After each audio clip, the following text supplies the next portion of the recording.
until the Senate on the floor will inspire members of his own caucus to listen carefully, to know that he speaks the truth, and he has taken great political risk to say it. I yield the floor.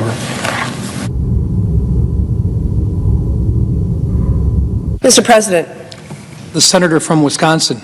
Thank you. I am proud to join my Midwestern colleagues today to draw attention to what is happening in our states if this bill were to come to pass. And so I rise today on behalf of the 17 million Americans who are poised to have their health care terminated because of the Republicans' disastrous budget bill. And while I'm laser focused on the nearly 260,000 Wisconsinites whose health care will be placed in jeopardy by this measure, I realize that so many Americans who reside in states that are represented by Republicans don't have a voice in this fight right now on this Senate floor. You know, I have traveled my state extensively listening to people talk about how this bill would impact them and their families.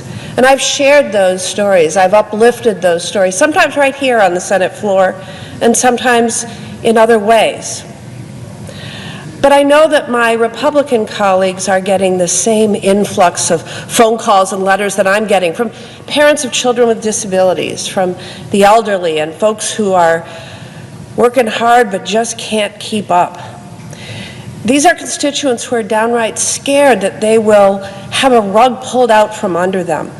And I know my Republicans are hearing from their rural hospitals and their pediatricians who are clear about what this bill will mean for their ability to keep their doors open and to care for their patients. According to reports, my colleague from Kentucky even admitted as much behind closed doors last week, saying that, "I know a lot of us are hearing from people back home about Medicaid, but rather than committing to join us in this fight," he said, "they'll get over it," and urged his colleagues to forge ahead with this bill. Well, if my Republican colleagues won't fight for these Americans, I think it's well past time that some of us do. And that is why I'm proud to be standing with my Midwestern Democratic colleagues to do and say something about it. I'm here to stand up for the over 500,000 Midwestern Americans in Iowa, Kansas, Missouri, Nebraska, the Dakotas, whose health care is on the chopping block if Republicans jam through this terrible budget bill. In just those 6 states alone, over 340,000 Americans will lose their Affordable Care Act coverage, and over 225,000 Americans will be kicked off Medicaid if the Republicans get their bill and their way. In Iowa, over 100,000 Americans' care could be on the chopping block, including over 58,000 Americans whose families rely on Medicaid. When we talk about hundreds of thousands of people losing health care coverage, it can sometimes get lost that this actually means people, not numbers. The numbers we're talking about are people. They have faces, they have stories, they have families, and they matter. Take Patrick Kearns, a registered nurse in Iowa City at the VA Medical Center and father of 2 adult children with disabilities. He told the Des Moines Register, "My children are not scamming a system. The idea that they're somehow gaming the system at the detriment to the rest of society, especially when people like Elon Musk are using words like parasite to describe my children? Anger doesn't quite encompass how I feel," he continued. "I just find it shocking that you would go after truly the most vulnerable people as if they are somehow conducting fraud. These folks are barely surviving." In Kansas, where nearly 90,000 Americans' health coverage is at risk, including 18,000 Kansans on Medicaid, Kathy and Jacob shared the story of their adopted sister, Maria, who suffered a traumatic brain injury at just 7 weeks old. Because of Medicaid, the family could afford at-home nursing services. before their sister passed away in 2024. Jacob told the Kansas Reflector, "This is not right or left. This is truly a human right. Yes, we want to get rid of fraud. People using the support that's not fraud, that's called helping people live the best life in the most respectful and dignified way possible." In Missouri, 250,000 Americans' care is on the chopping block, including over 100,000 with Medicaid. In the suburb of St. Louis, Sandra told the Kaiser Family Foundation Health News that she worries about her 24-year-old daughter, Sarah, and the 24-hour care she needs, including in-home nursing. Sandra said, "I really and truly don't know what I would do if we lost the Medicaid home care. I have no plan whatsoever. It is not sustainable for anyone to do infinite 24-hour care without dire physical health, mental health, and financial consequences, especially as we parents get into our elder years." In Nebraska, 74,000 people could lose coverage, including 26,000 Americans on Medicaid. Dr. Ann Anderson Berry, who works at the Children's Hospital in Omaha, Nebraska, told Nebraska Public Media that these cuts would greatly harm those in Nebraska's rural communities. According to Dr. Anderson Berry, this is not just a health care issue. It's a workforce issue, an education issue, and economic issues. Communities without access to safe childbirth cannot attract or retain young families. They struggle to grow and they suffer generational consequences. Nebraska simply deserves better. Our rural families deserve better. Cutting Medicaid may save money on a spreadsheet, but it will cost lives in real communities and put the expensive burden of care back on our communities. In South Dakota, 31,000 Americans' insurance is at risk under this bill, including 12,000 Americans on Medicaid. Retired family physician Tom Dean from Wessington Springs shared his concerns about what the cuts to Medicaid will mean for nursing homes and the health of moms and babies. He told the South Dakota Searchlight, "I'm really frightened about the impact it will have on nursing homes. Medicaid is a major payer for prenatal, delivery, and postpartum care, and that's a major concern, especially in rural areas." I know that my Republican colleagues are hearing these stories from their constituents, and we need to make sure that they can't ignore them. These stories and the people behind them make all the difference in this fight to protect Medicaid. I'm proud to give them a voice in the Senate as my Republican colleagues continue their crusade to rip away health care from 17 million Americans. The American people don't like this bill, and that includes Americans who live in red, blue, and purple states. We're going to keep ringing the alarm bells on behalf of Americans in every corner, every part of this nation, and protect the critical coverage working families need and deserve. Lives depend upon it. I yield.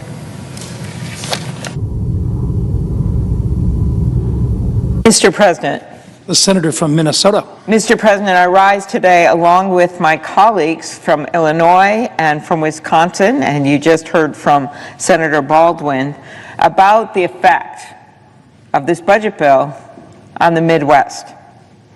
I guess I'd start by asking the same questions that our colleague, Senator Tillis, who just announced he wasn't going to seek re-election after the president threatened him with a primary, and after he took a vote and had the audacity to ask the questions that had to be asked about this bill. And you heard him today. He talked about how he had talked to the hospital association in his state, how he had talked to the governor's office, how he had gotten the actual data on the effects of Medicaid in North Carolina. And then he asked the questions, how hard is it to see the impact of these proposals? And he asked, what's wrong with putting a little daylight on what's going on here? So that's what I'm going to do in my few minutes here. Put a little Midwestern daylight on what's going on here. That is that under this bill, 17 million people would be kicked off their health care because of the Medicaid and the Affordable Care Act changes. That was 16 million people until we got the updated numbers from the Congressional Budget Office. That's a nonpartisan group. It also drives $4 trillion in debt. It used to be 3.4, now it's up to $4 trillion. And what will that mean? That will mean big time in the Midwest, where I have so many of my own constituents wanting to buy their first house. It's going to mean major increased interest rates. It's going to mean difficulty in buying all kinds of things for which you would take out loans, or for small businesses. All for giving a bunch of tax cuts for millionaires and billionaires. $400,000 for multi-millionaires. Our colleagues are going to raise costs and take health care and food away from millions of Americans. So my colleagues have talked about, Senator Baldwin and Senator Durbin, talked about the effect that this bill has in the Midwest when it comes to health care, the closing of the rural hospitals. The Midwest has a huge number of these rural hospitals, about half of them that be forecast to close. She talked about the Medicaid cuts. So I'm going to talk about a different piece of this, and this is the impact of cuts to food assistance. There is no avoiding the facts. Here they are. About a month ago, the House passed a budget bill, as you know, that cut nutrition assistance by nearly $300 billion. It put the country on track to eliminate SNAP for 4 million Americans and reduce benefits for millions more. I was hopeful that we would go in another direction. And while there were some changes made by the Republicans on the Agriculture Committee that I appreciated, it still amounts to over $185 billion in cuts from the SNAP program. And let me remind you that the vast majority of people on SNAP are older Americans, people with kids, veterans, people with disabilities.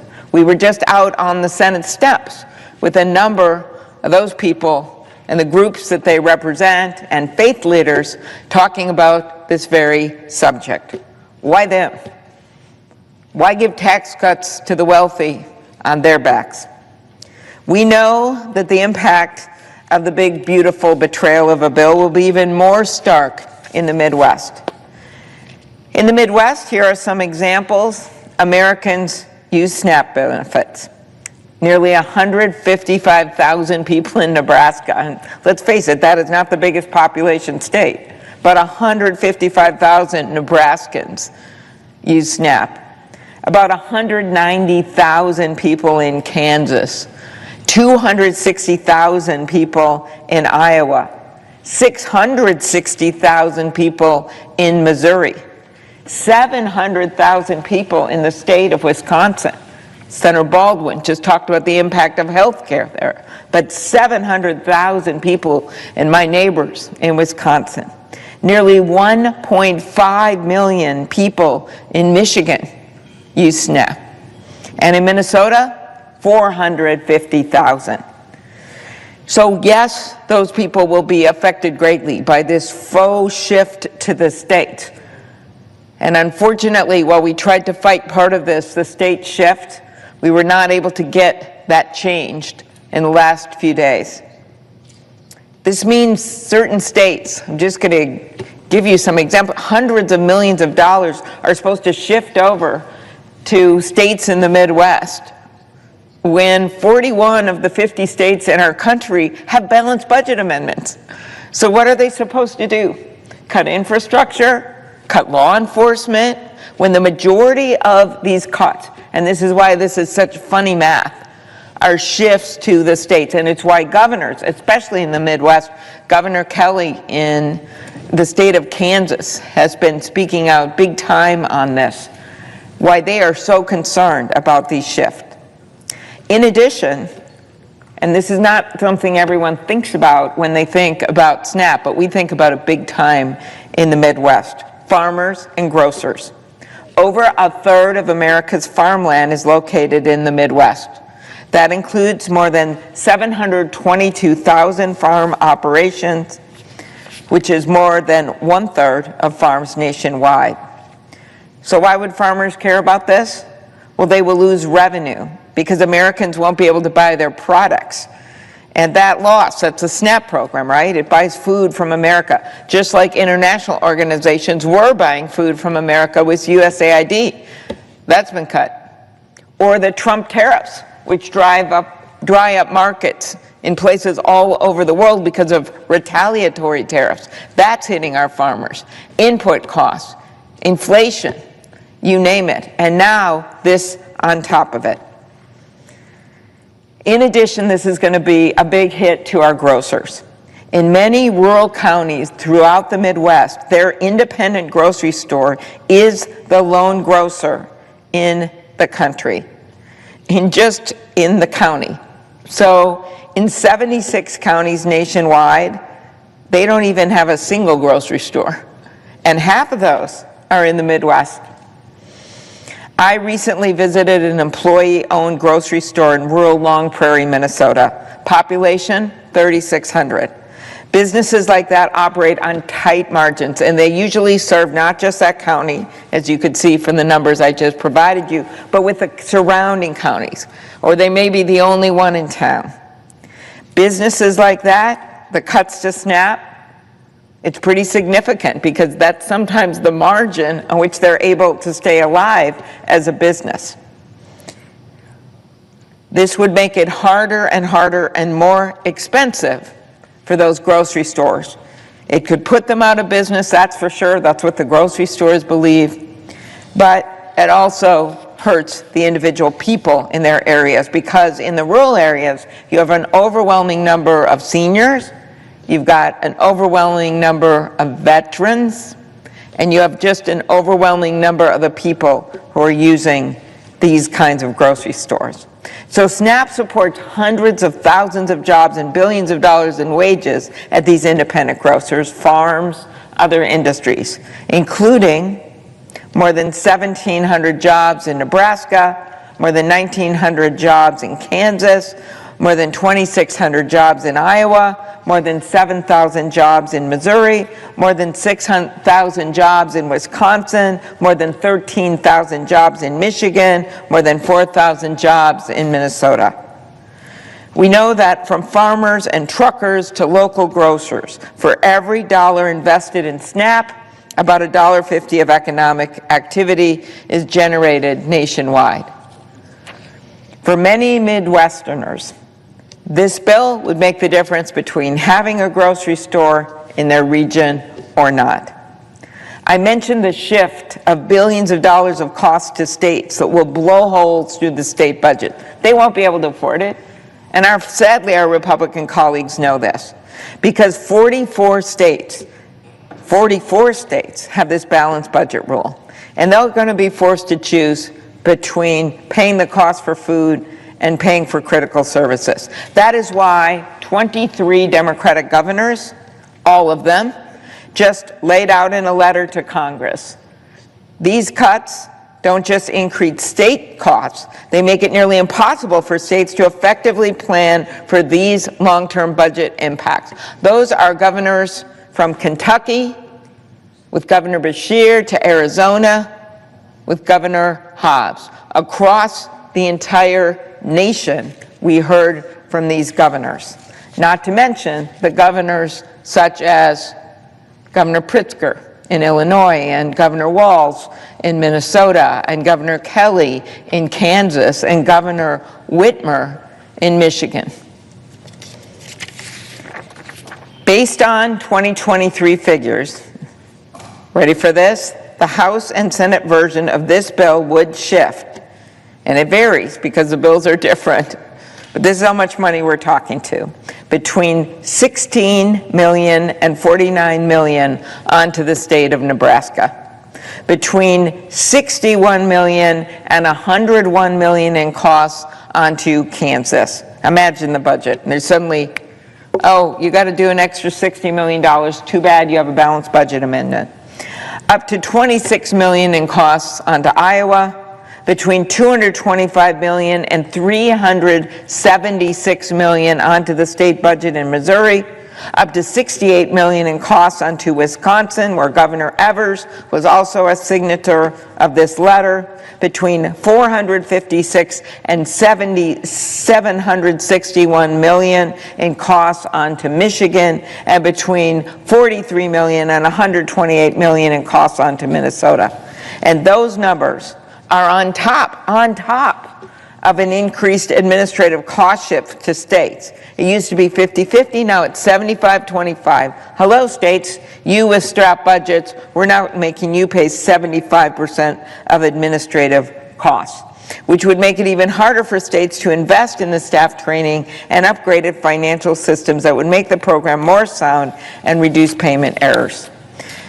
It's not just the state budgets that will be affected. In many states, including Minnesota and Wisconsin, it is counties rather than the states that run the SNAP program. So I had a visit from some of the rural counties, and they talk about living off a margin, a thin margin, trying to help their taxpayers, trying to get this done. In states like Minnesota and Wisconsin that believe in strong local government, big surprise, our states and a number of other sort of states with bigger rural areas have decided we'd rather have the counties do this. So now these cost shifts will go directly to these county governments, and you would not believe the numbers on what they would have to do to increase their taxes in these rural counties. They said, we can't do that. So if that happens, they will have to raise their local property taxes or cut county services. In the past, we have said that if you're raising kids or taking care of an older relative, we're going to help you feed your family, even if you don't have a job.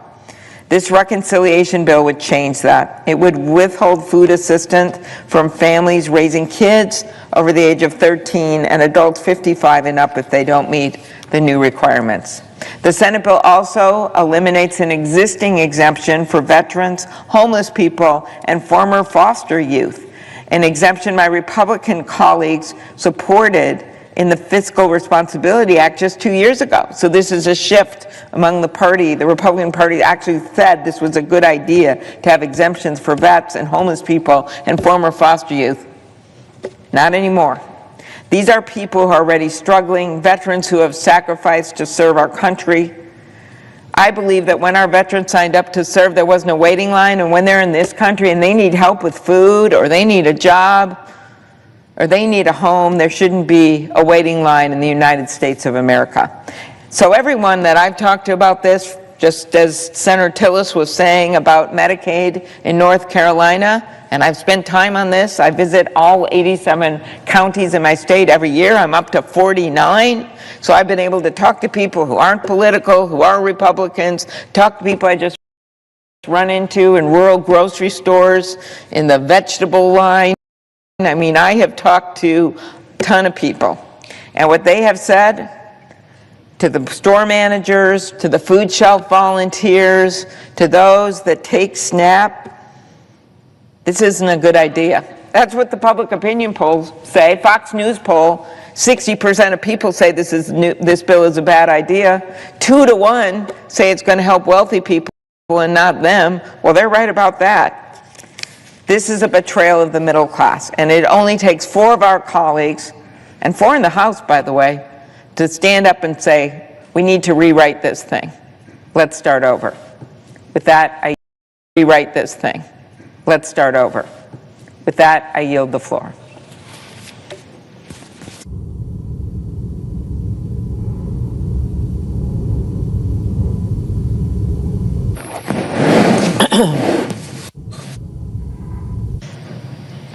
Mr. President. The senator from Nevada. Mr. President, I rise today to express my strong opposition to the devastating and dangerous tax and spending bill that Senate Republicans are trying to jam through this weekend on a party line vote. A bill that will gut essential programs like Medicaid and SNAP just to pay for even more tax breaks for billionaires. So let's be clear about what's happening here. This big, beautiful betrayal, it isn't about fiscal discipline, it's fiscally reckless. It isn't about responsibility or doing what's best for average Americans. It's about misguided priorities. It's about giving more to the ultra-wealthy on the backs of hard-working families. This bill will take away health care and food assistance from people and families who need it most, just so D.C. Republicans can pay more for tax cuts for those who need them the least. D.C. Republicans want to have more tax cuts for those who need them the least. Once again, Republicans in Congress are putting the interests of the ultra-wealthy above the needs of hard-working families, children with disabilities, seniors, and Americans who rely on Medicaid each and every day. Earlier this year, I held a roundtable in Las Vegas with Nevada families who rely on Medicaid. For them, Medicaid is not just a talking point. They're not simply pay-fors in a budget bill.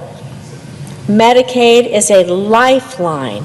It literally keeps their children alive. I talked to people like Jessica, whose daughter Kay, well, she's 4 years old.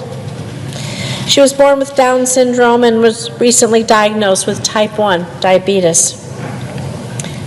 Jessica relies on Medicaid to help cover the cost of weekly physical, speech, and occupational therapies for Kay, all of which are responsible, well, they're helping her learn to walk, to use utensils, to write her own name. Imagine when her mother sees her write her own name. It's a proud moment. Kay also has a cardiologist and an endocrinologist to manage conditions related to her Down syndrome. Medicaid covers these doctors. It covers her insulin. It covers the insulin pump that allows Jessica to manage her daughter's diabetes around the clock, well, because Kay can't communicate when her blood sugar is dangerously low or high. And Jessica said something at that round table I'll never forget.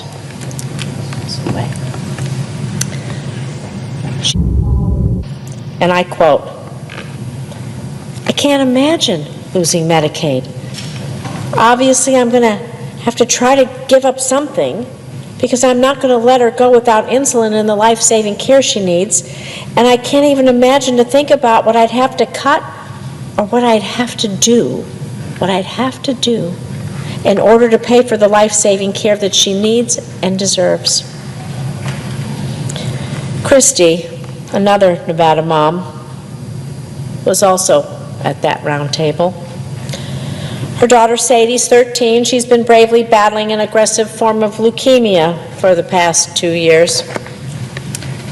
Since her diagnosis, Sadie has spent more than 1.5 years in and out of the hospital undergoing treatment for her cancer, all covered, thankfully, by Medicaid. Sadie's father, well, he passed away during the COVID pandemic, sadly. And Christy became Sadie's sole caregiver and sole provider. Medicaid, it's critical, and simply put, it is life-saving. So why are Republicans looking to cut it? So billionaires can get another tax break? So that Republican lawmakers can hand out trillions of dollars in tax giveaways to the wealthiest 1%, while thousands of people lose access to life-saving care? The cuts proposed to Medicaid, well, they're going to affect veterans and Nevadans with cancer who can't work and will be kicked off their health insurance, the insurance that they need to stay alive. It'll kick the family caregiver who takes care of both her aging parents, maybe off her own coverage. The majority of adults on Medicaid already work And Republicans are counting on savings from these hardworking Americans losing coverage too because of paperwork. The paperwork is just going to be so bureaucratic, so full of red tape. The goal is to make it so hard, so damn burdensome that nobody can do it. No one can go to work, take care of their sick loved one, be sick themselves. They're hoping they drop off, even if they technically qualify. This is where they find their savings. Are we supposed to cut red tape and improve the lives of our constituents? And so this is just cruel. It's a lose-lose situation. People can't work because they have a life-threatening illness, or they're working and they miss the complicated new paperwork, or people are hoping that they can't do, so they'll drop off, and that's where they'll find the savings. They'll lose their health insurance, and maybe they'll drop off, and they'll lose their life too. All for a tax break for the wealthiest, for the billionaire cabinet of our current president. Well, Mr. President, this is just shameful. This bill would also slash SNAP, as my colleagues before me have told you some of the statistics. SNAP, the nutrition program that helps nearly 1 in 6 Nevadans put food on the table. Most of these recipients are children. When they cut this program, you tell me what our families supposed to do. You tell me what families are supposed to do when they cut food assistance. How are they going to put food on the table? What will they say to their hungry children? Sorry, kids, you have to go hungry so billionaires can get a tax break? This just can't be right. This just can't be right. And it doesn't stop there. This bill threatens thousands of good-paying union jobs in Nevada across our country by letting critical tax credits for solar, for wind projects expire before those projects can even get off the ground. You know, in Nevada, we have more solar jobs per capita, more than any other state in the nation. And we have enough solar energy to power nearly 1.3 million homes. It's a growing, terrific industry in Nevada. We need all the energy we can get at an affordable price. And this bill is going to decimate this important and growing industry, not just in my state, but in states across this country. And on top of that, Republicans have added an additional new tax on wind and solar projects. It just won't kill the industry. Like I said, it's going to raise prices on hard-working families who are already paying too much for their energy. I thought we're supposed to be lowering prices, creating opportunities, expanding, and investing in our infrastructure and in our nation. But this bill is going to add more taxes, slash products, and raise energy prices for hardworking families. And all of this is causing companies across the country to stall or cancel projects over the uncertainty of losing access to the tax credits. This means fewer jobs, less investment, and just more families wondering actually how they're going to make ends meet. And we're talking about an industry that supports nearly 280,000 American workers, electricians, technicians, construction crews. I could go on and on about all the jobs that are in our solar and wind industry. And we're pulling the rug right out from under them,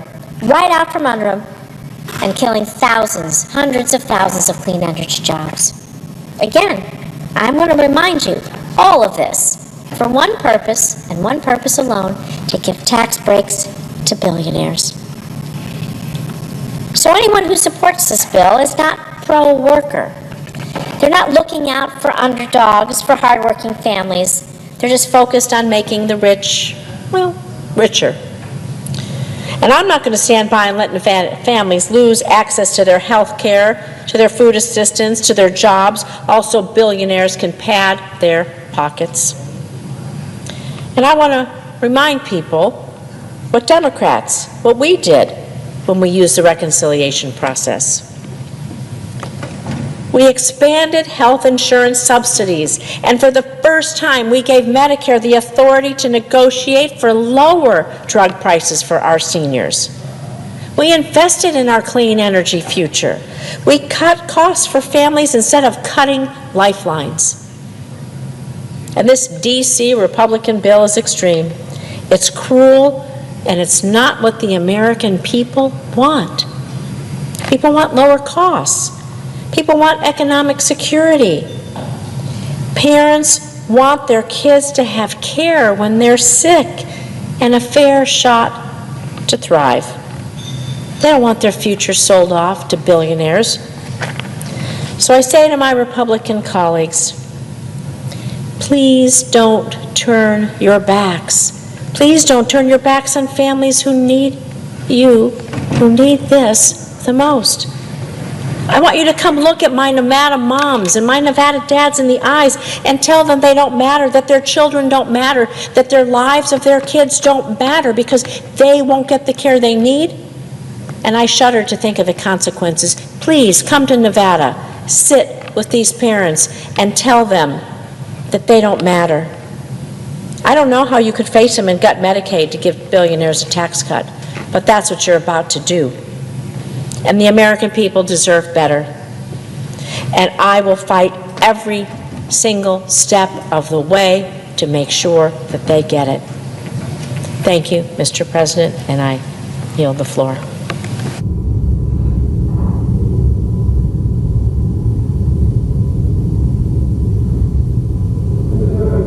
The senator from North Carolina. Thank you, Mr. President. I'm going to be brief. I promise Senator Hollins, I'm sorry, Senator. It's going to be about 5 minutes. This is an easy one. Number one, I should have probably said this earlier. My colleagues on the other side of the aisle, I completely disagree with the narrative of the billionaire taxes. Folks, this is actually reducing or making sure that we don't raise taxes on people like me that grew up in trailer parks, didn't get my degree till I was 37, struggled to make ends meet. Those people benefit from that. I've read the bill. I think most of you know I'm detail-oriented. It's not what it seems. So I also should thank Senator Crapo. He's a good friend, great leader. I should have thanked him for the hard work that he's doing. I got a little bit focused on the Medicaid failed baseline that's in the bill, but I should have started with that. So thanks to Mike Crapo and to Senator Thune, who I admire as our leader. Mr. President, I'm here to talk about the production tax credit and the investment tax credit, though. It's another classic example where think tanks and people that haven't worked a day in business are setting policy in the White House without a clue about what they're potentially doing to our grid.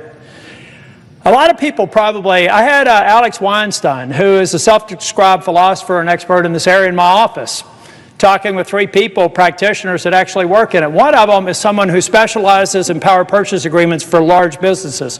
Walmart's one of the most sophisticated buyers of electrons in the world. They map out their power requirements years in advance. They want to make sure that their food doesn't spoil and they got power running. They've already made several power purchase agreements with projects underway, folks. And this bill is basically gutting it. Instead, and everybody's high-fiving. What's amazing to me, Mr. President, is the mark that we laid down the other day almost achieved the same level of cuts of the House bill within $30 billion. Within $30 billion. And instead of thinking that was progress, somebody got cute and decided to take away in construction and put it in service. Let me tell you why that's disingenuous. I was a partner at Price Waterhouse, worked in the utilities practice, large utilities like TECO, Duke, Florida Progress, AEP. I know this industry. I understand base load. I understand peaking, and I understand this technology, which is increasingly becoming viable because of storage as a part of augmenting base load.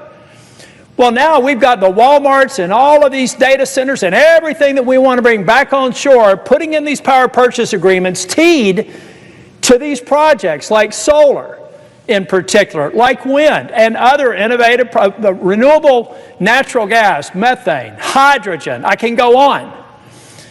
But somebody, a self-described philosopher in a think tank that I admire a lot, but I realized if you're a philosopher and you're in a think tank, you by definition have never worked in an operational role. So you can't possibly understand what happens to this pipeline of power purchase agreements. and the future of our grid. So here's what's going to happen. Wipe it clean. Put an excise tax in. Effectively, throw the football in the end zone, spin it, and walk away and do the party dance. And what you have done is create a blip in power service, because there isn't going to be a gas-fired generator anytime soon. Folks, the generator's necessary to create power with gas, best case 5 years from now. That's best case. 5 years from now. So you can't get that online at the same time this whole pipeline is going down. So I want that philosopher to tell me that he understands how to plan out power over time, and to let me know that when all these projects fail, some will make it, some will get subsidized, some will go bankrupt, so it won't be Armageddon, but it's going to be a problem.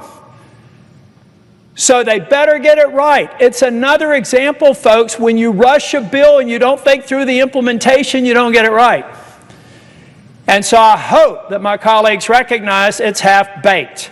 It's another reason why we should go back to the House, Mark, get Medicaid right, so I can come on the floor and tell my colleagues on the other side of the aisle why they're wrong on all the attributes of the House, Mark, why they are wrong on some of their characterizations of the tax bill, and why they will be wrong on an energy policy that makes sense. But I have to vote against a bill from my own party that I have never parted from before, because we're rushing to an arbitrary deadline with people who have never worked a day in this industry, maybe philosophized and written a few white papers on it, but haven't gotten their hands dirty. I have, and this is another segment of the bill that needs to change. Thank you, Mr. President. President. The senator from Maryland. Mr. President, Donald Trump likes to call the bill that Republicans are trying to rush through this Senate the big, beautiful bill. Well, it's big, all right. It took the Senate clerk nearly 16 hours to speed read through it. But it is only beautiful if you're a billionaire or otherwise very wealthy in America. For everybody else, this is a big, ugly betrayal of a bill. Betrayal because tax cuts for billionaires are coming at the expense of virtually everyone else. Now, I agree with many of the things my colleague from North Carolina, Senator Tillis, just said. But I've also read the bill. And if you look at the bill, the tax benefits overwhelmingly go to the very highest income earners in the United States of America. 50% of those tax benefits go to just the top 5%. So this is a choice that is being made by Donald Trump and Republicans in Congress to give to billionaires additional tax handouts at the expense of the rest of the country. They are choosing to engage in a huge transfer of wealth from people who are working paycheck to paycheck to those who are living off their huge inheritances or gigantic stock portfolios. Now, Mr. President, Americans are going to have to pay for the tax cuts for billionaires in many, many ways. Millions will lose access to health care. Others will no longer be able to put food on the table. Others will not be able to afford to pay heating bills on freezing nights. Virtually every American will see their energy bills increase and their health insurance premiums go up. And every American is likely to face higher borrowing costs for their home mortgages or car loans. Again, also billionaires and very wealthy people can get big tax cuts. Let's look at some of the real hits to American families, starting with the attack on health care. Donald Trump said he would, quote, love and cherish Medicaid. He said the people won't be affected. That's a lie. What he loves are tax cuts for his billionaire buddies. So let's just take a look. This bill pays for over $1 trillion in tax giveaways to people who make over $500,000 every year by cutting $1 trillion of health benefits from those who rely on Medicaid and the Affordable Care Act. Think about that trade-off. Indeed, because of the cuts to Medicaid and the Affordable Care Act in this bill, 12 million Americans will lose access to health care coverage. On top of that, another 5 million Americans will lose access to health coverage because Republicans refuse to extend the tax credits that millions of middle-class Americans use to purchase coverage through the Affordable Care Act.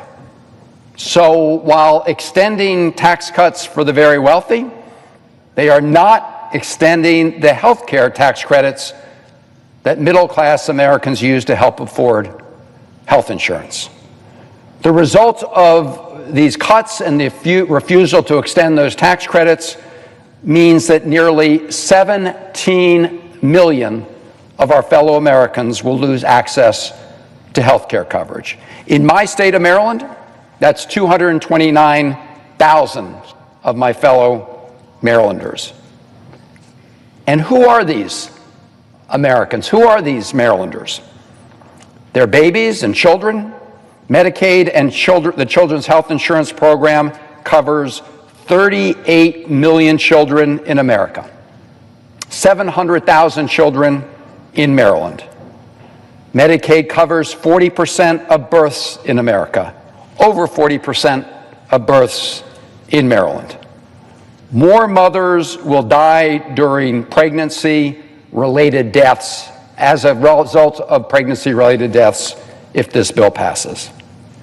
I think we also know that Medicaid is especially important to helping people through the vulnerable stages of their lives.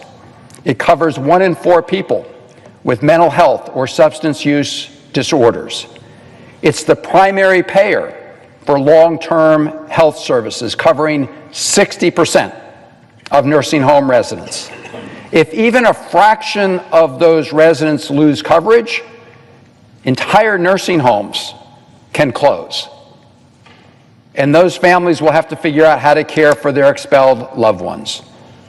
An analysis that was done estimates that as many as 500 healthcare or nursing homes could close because they're on the cusp. Rural hospitals are also especially vulnerable, and it's estimated that up to 300 rural hospitals could close if this bill passes. Americans with disabilities, Medicaid is absolutely essential to their lives. It helps them receive home and community-based care so they don't have to choose between getting the care they need and being separated from their loved ones. A study by Yale University and the University of Pennsylvania predicts that this bill, before the Senate, will result in over 51,000 preventable deaths each year. Preventable deaths. So officially, the death certificates will say that somebody passed away because they had late-stage cancer. It was detected too late because they couldn't get the preventative care they needed. Or an accident occurred at a nursing home because there were not enough nurses on site. But those reasons, those conditions will have been set because this bill passed. And again, making millions of Americans more vulnerable to pay for tax cuts for the ultra-wealthy is unconscionable, but it is the choice being made in this bill. Now, 17 million people who will lose their health coverage is a very big number to wrap our heads around. So I want to read just a few stories of Marylanders who rely on Medicaid and who have been watching closely this whole effort that has unfolded on the floor of the United States Senate. I had a call from one of my constituents who has a son. Her son takes chemotherapy, and it relies on those chemotherapy treatments to sustain his life.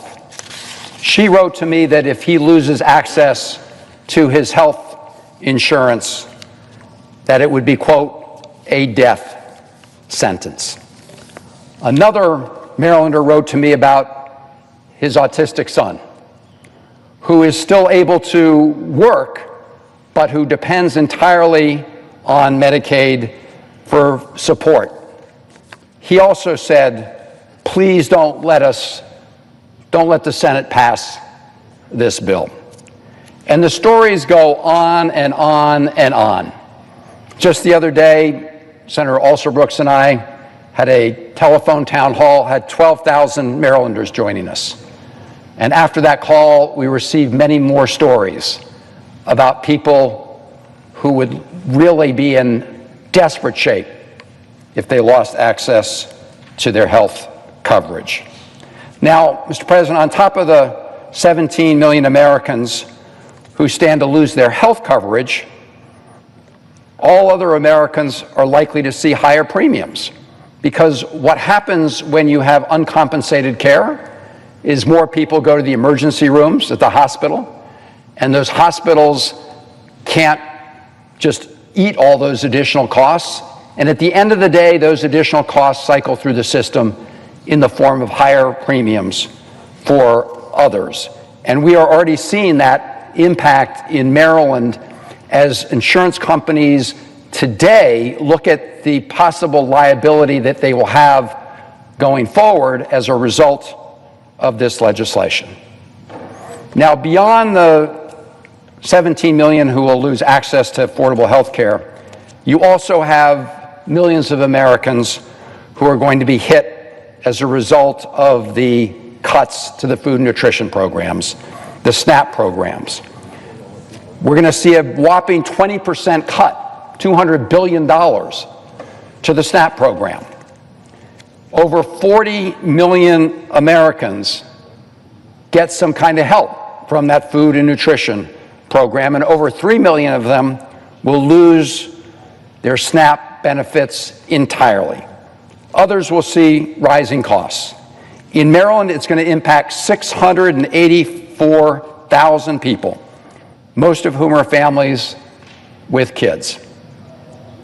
Now, Mr. President, in addition to 17 million Americans losing access to health care coverage, in addition to the 40 million Americans who will be impacted by cuts to food and nutrition programs, I want to just focus for a moment on another hit to American households. Some of us have discussed it on this Senate floor before, but it hasn't gotten as much attention.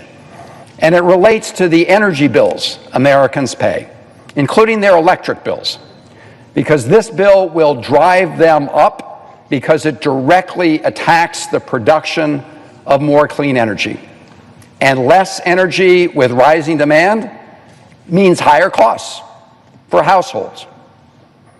I don't know if folks remember about a year ago when Donald Trump had a steak dinner at Mar-a-Lago, where he begged 20 fossil fuel CEOs for campaign cash. It was reported on at the time. Well, he succeeded in raking in hundreds of millions of dollars in campaign donations, and now we see the payoff in this bill to those powerful special interests. And that payoff comes in two forms. First, this bill gives big oil companies a new $1 billion tax break. As a result, some of the fossil fuel companies will pay $0 in federal income tax. Second, this bill, and the senator from North Carolina referred to some of the provisions that will have this impact, this bill sabotages the production of more clean energy. It does so by slashing production and investment tax credits for clean energy and scuttling new clean energy projects. And it continues the Trump administration's baseless attacks on the Greenhouse Gas Reduction Fund, a program we established that will be a win-win-win for our environment, for our economy, and for family pocketbooks. By cutting these clean energy incentives and initiatives, this bill will reduce the overall amount of energy added to our electric grids by at least 50% by 2035. Think about that. So this bill is going to result in a dramatic reduction in the amount of new energy produced that goes on the electric grids, and with less energy generated and higher demand, household energy costs and bills are going to go up. In fact, it's predicted that household electricity bills will go up by $110 on average as soon as next year, and by up to $400 per year for families over the next decade. This will serve the interests of big oil and gas producers and utility companies who benefit from the higher prices that consumers will have to shell out. This will also do something else, Mr. President. It will surrender entirely the clean energy playing field to China, who already has a big head start on us in the area of clean energy deployment. So this is not America first. This is very much America in retreat. I don't often agree with Elon Musk, but he is absolutely right when he said just a few days ago that, and I quote, "The latest Senate draft bill will destroy millions of jobs in America and cause immense strategic harm to our country. Utterly insane and destructive. It gives handouts to industries of the past while severely damaging industries of the future." That's the Republican Senate bill, looking in the rearview mirror rather than ahead. And again, what is the driving purpose? What's the North Star of this bill? To give very, very wealthy people tax cuts at the expense of everybody else. Everything else is sacrificed. As a result of those tax cuts, the top 0.1% highest income earners will get an average tax break of $255,000. Top 0.1%. Tax break of $255,000. Individuals making over $1 million a year will get a $35,000 tax break. And as I said earlier, almost 50% of all of the tax benefits, all the tax monies go to the top 5% of income earners. And to make that happen, as I've said, everything else gets sacrificed. Cuts to Medicaid, cuts to food and nutrition programs, cuts to clean energy that result in higher costs for consumers. But even after making all of those cuts and imposing all of that pain on so many Americans, this Republican bill is still going to add over $4 trillion to our deficit over the next 10 years, and an estimated $35 trillion over the next 30 years. So despite paying for part of those additional costs through cuts to Medicaid and food nutrition programs, they're going to blow the roof off of our deficits and debt. And make no mistake, when you do that, you cost every American, because it will generate upward pressure on interest rates, which raises costs for Americans who want to take out a mortgage to buy a home, or want to get a car loan, or for small businesses. In fact, the Yale Budget Lab projects that the House-passed bill would add over $1,000 a year to the cost of a mortgage, and over $800 a year to the cost of a small business loan. That's the House-passed bill. The Senate bill will be worse, because the Senate bill is about $1 trillion more to the deficit over 10 years than the House bill. Now, Mr. President, I do want to just focus on a final aspect of the deficit and debt impact of the Senate Republican bill. And that is this very deliberate effort to use fraudulent accounting to hide the deficit impact of this bill from the American people. Let me give you an example. Let's say you signed a contract to rent an apartment for $2,000 a month. You know that's going to cost you $24,000 for the full year. Now, at the end of the year, if you want to keep renting that apartment at that rate, any normal person would say, well, that's going to cost them another $24,000. Senate Republicans want to tell the American people that the cost of continuing to rent that apartment for another year is zero, because the amount of rent they have to pay in year 2 is the same rent they had to pay in year 1. In other words, Republicans want to say that because they've been giving billionaires and wealthy people tax cuts for 10 years, it will cost nothing to extend them for another 10 years. That's the so-called, quote, current policy baseline. In other words, if you just keep in place for another 10 years the same tax breaks for billionaires and others, we don't have to count the lost revenue. And we don't have to count the amount the deficit will increase as a result of that lost revenue. Now, Mr. President, a third grader can see that this is bogus math.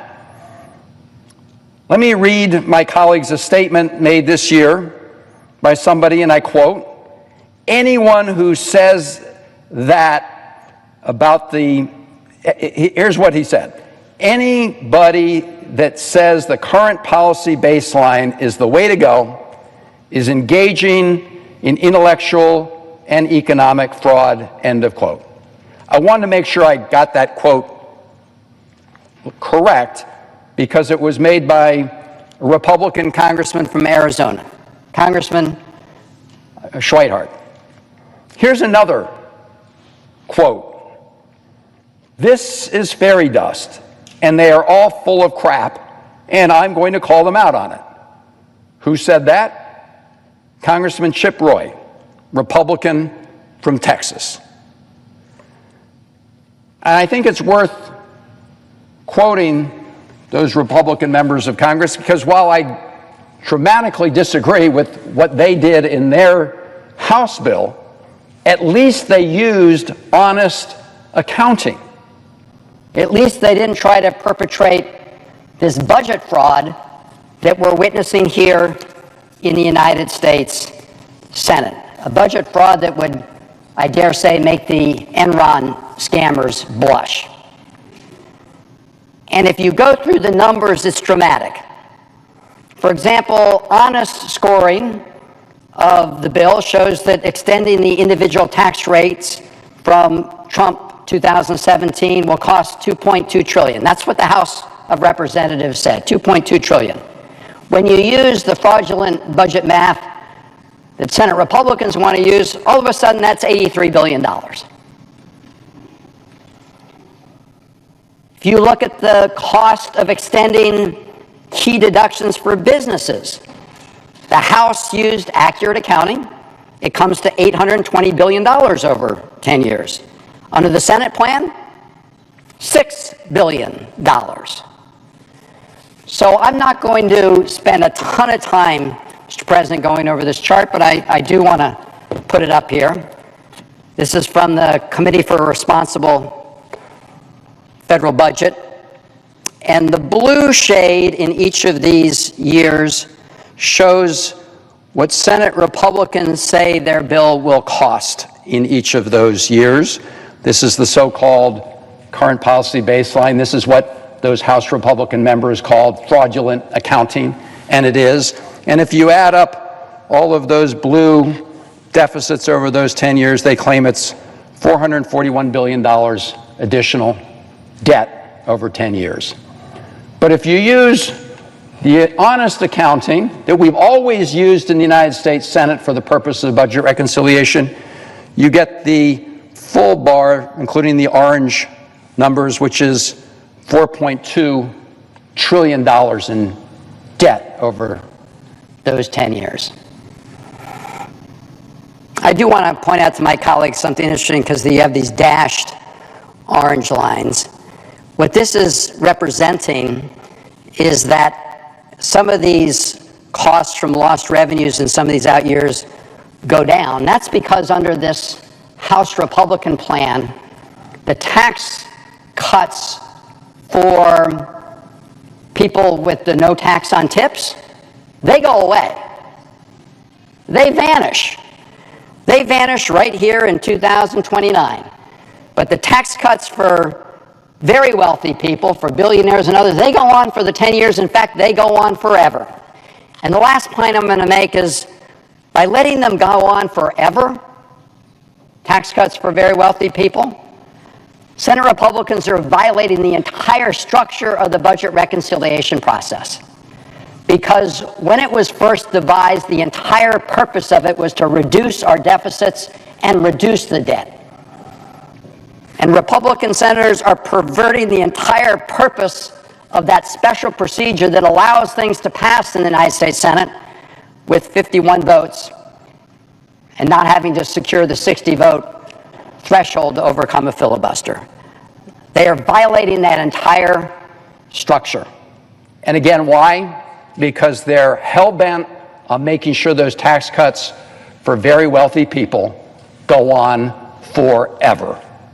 And again, at the expense of everybody else. And I'll just close, Mr. President, by pointing out that it wasn't that long ago that just down this hall here in the Senate Rotunda, Donald Trump took the oath of office. He looked at the cameras and he said he wanted a new golden age for America. But this is not a golden age for America. It is a gilded age for the wealthiest people in America. And those are the people he was really speaking to, because they're the ones who were sitting right behind him on Inauguration Day. Elon Musk, Jeff Bezos, Zuckerberg, the tech titans, the billionaire cabinet, more billionaires than any cabinet by far in American history. That's who this bill serves. It serves very wealthy and powerful people, and it does so at the expense of everybody else in America in one form or another. And I hope our Senate, on a bipartisan basis, will give it a big thumbs down, and I yield the floor.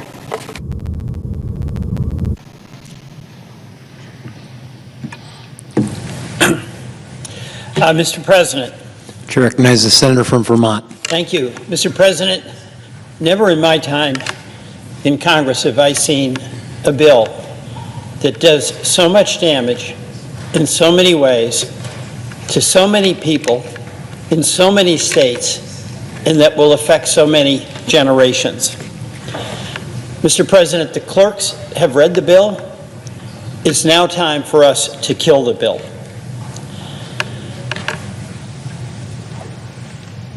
The point of reading the bill was to reveal that this bill has one goal, and that is to extend tax cuts to very wealthy Americans, where the top 1% will get 60% of the benefit, and to make everyday Americans pay the price to fund those tax cuts.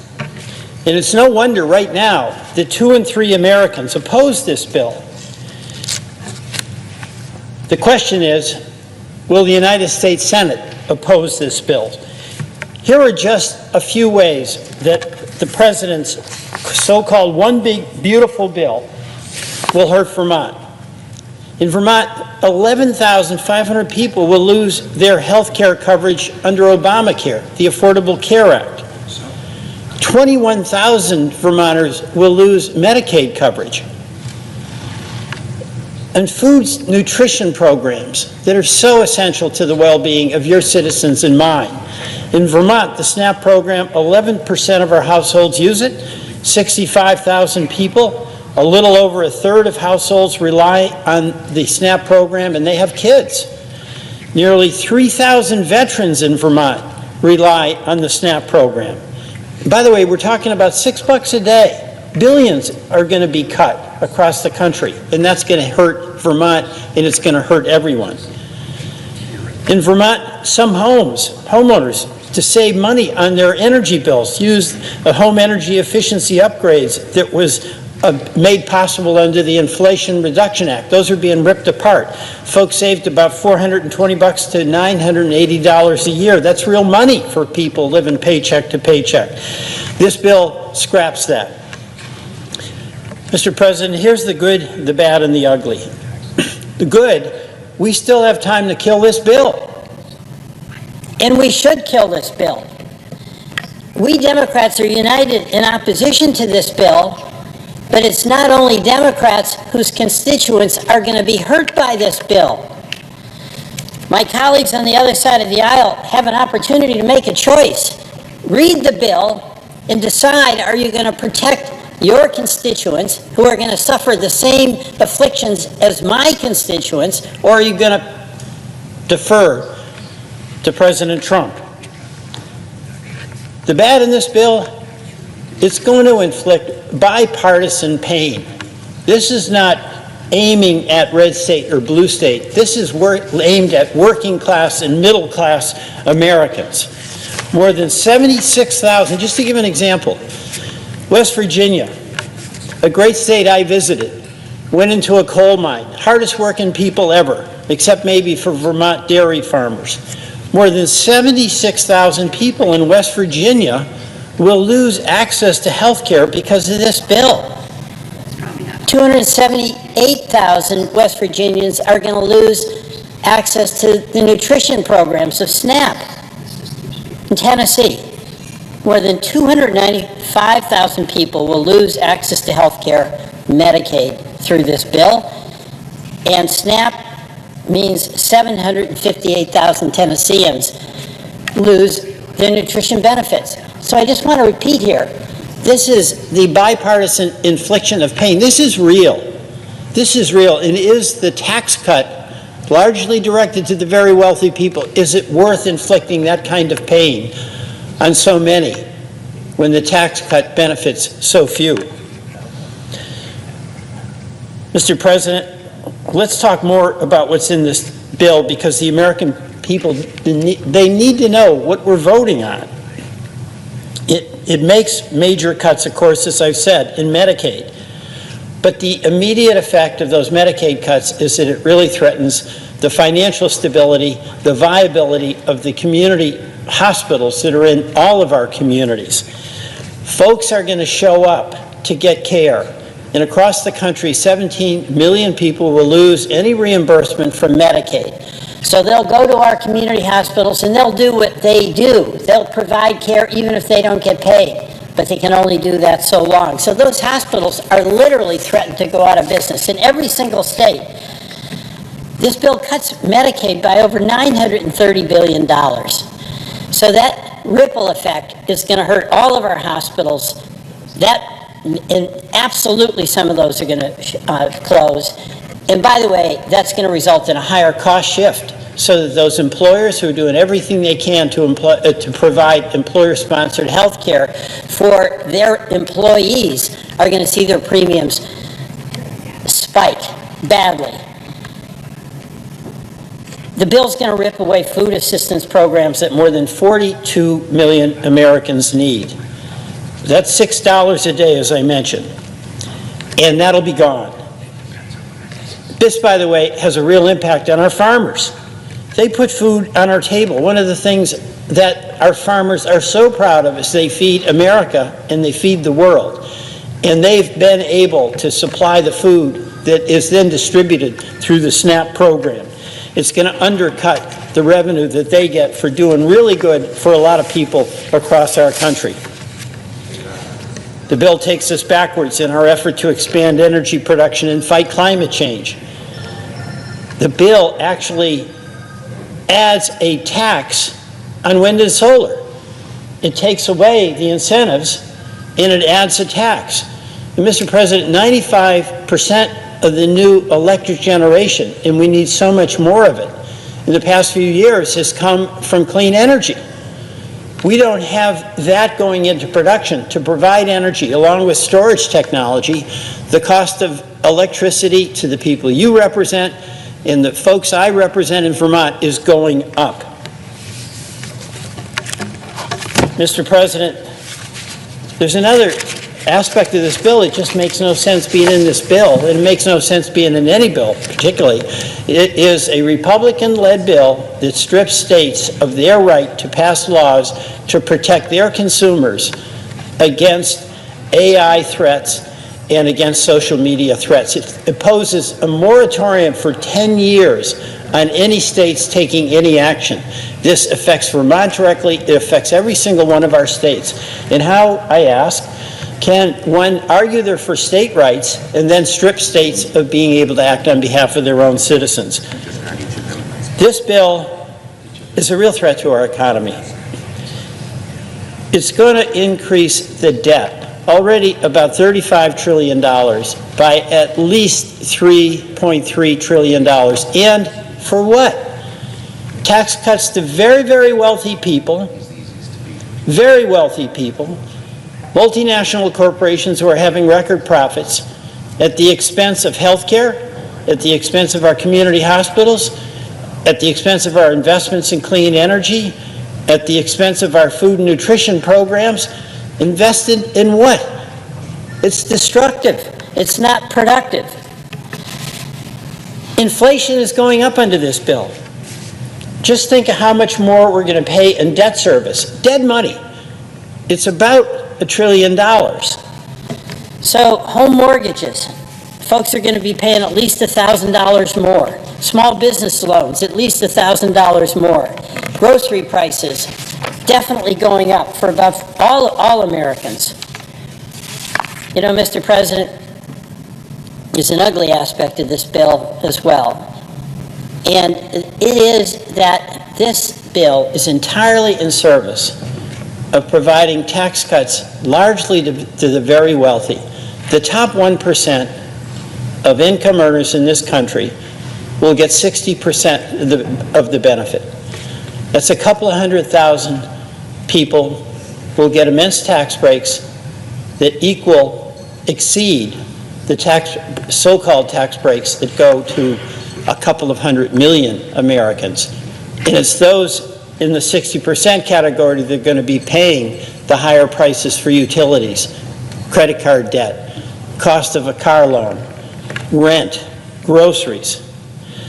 So, Mr. President, I say let's come to our senses and not do something that is in a massive escalation of the wealth transfer from the working class, the middle class, to the very, very wealthy. Many of us have a number of amendments, and I do too, to try to make the point that our job is to make things better for everyday working Americans, not inflict additional burdens on them. We have a job to do. It is to strengthen this economy, provide more stability for our families and our communities. And in this bill, we're doing exactly the opposite. Aggravating income inequality, not mitigating it. Accelerating climate change rather than diminishing it. Making life tougher for everyday families. Mr. President, I urge my colleagues to defeat this bill, and I yield back.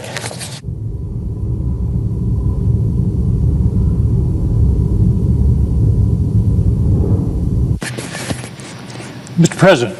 To recognize the senator from Maine. Mr. President, this bill is a farce. Imagine a bunch of guys sitting around a table and saying, I've got a great idea. Let's give $32,000 worth of a tax break to a millionaire, and we'll pay for it by taking health insurance away from lower income and middle income people. And to top it off, how about we cut food stamps, we cut SNAP, we cut food aid to people. It's a joke. I would say it was a joke, except it's not the least bit funny. I've been in this business of public policy now for 20 years, 8 years as governor, 12 years in the United States Senate. I have never seen a bill this bad. I have never seen a bill that is this irresponsible, regressive, and downright cruel. The basic premise of the bill, as I said, is cut benefits for the American people, particularly in the areas of health care and food, in exchange for tax cuts for the very wealthy. Now, I know my colleagues are going to come to the floor because I've had this discussion before. They're going to say, oh no, this is a middle-class tax cut. This is going to cut taxes for people in the middle class. Well, here's a little suggestion of how to get out of this mess. If you cap the tax cuts at people making $400,000 a year, which is a pretty healthy income, the cost of this bill would drop by 60%. And you wouldn't have any need to cut Medicaid. And by the way, there are Medicare cuts also built into this, and SNAP. $400,000. In other words, we're for the middle class tax cuts. That's okay. But just stop it at $400,000 and don't give the tax breaks to the people. A millionaire under this bill gets a $32,000 tax cut. A person making $5 or $10 million gets a couple of $100,000 tax cut. I don't think they need it. They sure as hell don't need it as much as people need health insurance. So just to put a fine point on it, this bill is literally, and remember my $400,000 suggestion, so we're taking care of the middle class, but with 60% of the cost above $400,000 in income, this bill is literally taking food out of the mouths of kids to give a millionaire a $32,000 tax break. That's the facts. They're ugly.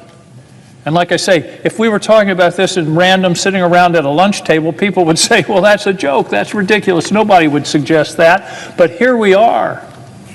And several of my colleagues, including Senator Tillis from North Carolina, have pointed out there's no rush on this bill.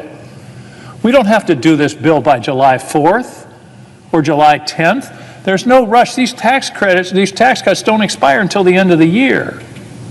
Let's take our time and write a decent bill. Let's kill this bill. It'll only take 4 or 5 senators on the other side. We can kill this thing and start over and write a decent bill on a bipartisan basis. And I think we'd find agreement on middle-class tax cuts.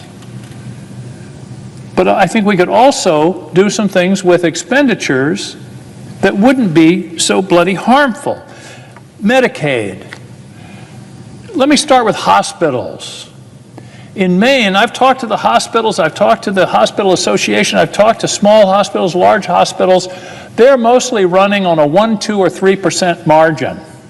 The analysis is that this could cost us 2 to 5 of our rural hospitals. And when a rural hospital goes out, several things happen. One thing is the economy of the town goes with it. In most of these small towns, the hospital is the major employer. So you're talking about the economics of those jobs in a small town that will make a huge difference in that local economy. The second thing that happens is a loss of services for everybody in town, not just the Medicaid people. That hospital closes, everybody in town is going to have to drive another 30, 40, 50, 100 miles to get care. And they're going to have to not only, there may be closures, there will certainly be cutting of services. We already have a serious problem in Maine of obstetric services. We've got a county with no obstetric services. And that's only going to get worse under this bill. The hospitals are pleading with us to not do this. And again, do we really need to do this to give a millionaire a $32,000 tax break? It doesn't make any sense. Now, I've talked about hospitals, but let's talk about people. The analysis is 60,000 people in Maine would lose their insurance coverage. 40,000 under Medicaid, about 20,000 under the Affordable Care Act. And we've had a lot of personal stories tonight. I want to tell a story about myself. When I worked here in the 70s, I had insurance. It was employer-supported insurance. We paid part of the premium. I had insurance as a junior staff member in this body 50 years ago. Because I had that insurance that covered a free checkup, I went in and had my first physical in 8 years. And I wouldn't have had that physical if the insurance hadn't have covered it. I wouldn't have been able to spring for it. I had that physical, and the doctors found a little mole on my back. And they took it out. And I didn't think much of it. And I went in a week later, and the doctor said, "You better sit down, Angus." that was malignant melanoma. You're going to have serious surgery. And a friend of mine who was a doctor said, Angus, here's my best advice. Let them be as radical as they want in that surgery. And I had the surgery, and here I am. If I hadn't had insurance, I wouldn't be here. And it's always haunted me that some young man in America that same year had malignant melanoma. He didn't have coverage, he didn't have insurance, he didn't get that checkup, and he died. That's wrong, that's immoral. So the idea of cutting health insurance from people is just, oh, well, they just won't have coverage for their doctor's visits. No, people die when they don't have health insurance. There is statistical analysis to bear that out. So this isn't any joke.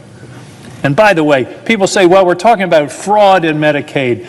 Listen, almost $1 trillion cut in Medicaid, 15 million people being cut off, 60,000, 40,000 in the state of Maine, that isn't fraud. That's cutting people who need the care. And I don't understand the obsession, and I never have, and I stood right there and watched John McCain cast that vote to save the Affordable Care Act, along with my colleague Susan Collins. I don't understand this obsession with taking health insurance away from people. I don't get it. Trying to take away the Affordable Care Act in 2017 or 2018, and now this? What's driving this? What's the cruelty to do this, to take health insurance away from people, knowing that it's going to cost them? It's hard to calculate the cost, up to and including losing their lives. Okay, let's talk about SNAP. Let's talk about SNAP. The average benefit for SNAP is $6 a day. You feed yourself on $6 a day. The average cost of a meal in the U.S. is about $10.50 a day. So we're already below cost, if you will. And here's what it means in my state. 20% of the children in my state are food insecure. And we're talking about cutting SNAP and taking dollars away from those kids. And I was interested in that, and I thought, oh, that's pretty bad. I'm worried Maine's 20%. 20% of our kids are food insecure. So I did a little research. In Arkansas, it's 24% of the kids who are food insecure.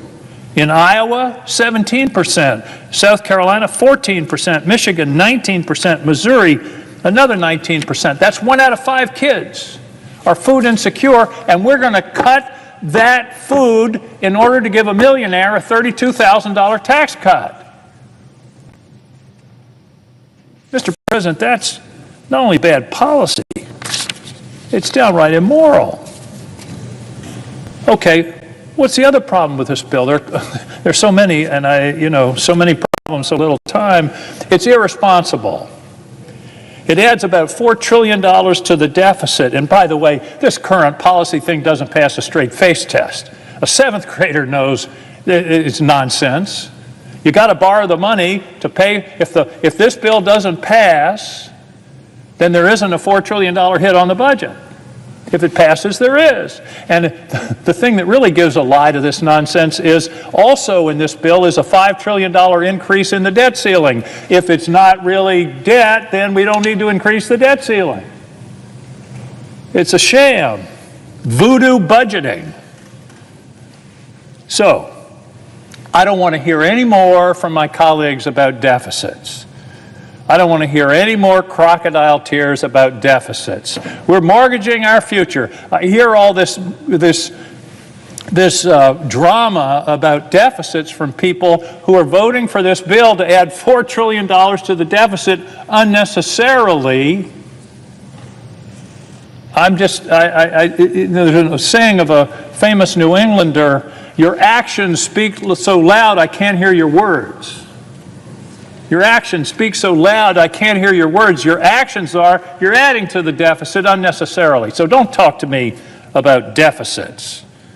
Now, the first rule, if you're in a hole, is stop digging. And we're in a hole, Mr. President. We're in a hole, so you stop digging by not passing this bill, or not passing it in the extreme form that it is, to give the tax benefits, 60% of the tax benefits, to people making over $400,000 a year. The reason, what's driven the deficit, if you go back and look over the last 20 years, there are three things. One were the unpaid for Bush tax cuts. We had major tax cuts and then a war that we put on the credit card. The unpaid for Trump tax cuts in 2017, and COVID. Now, COVID was an emergency, and the financial crisis in 2008 and 9 and 10, that were emergencies. That's where you run deficits.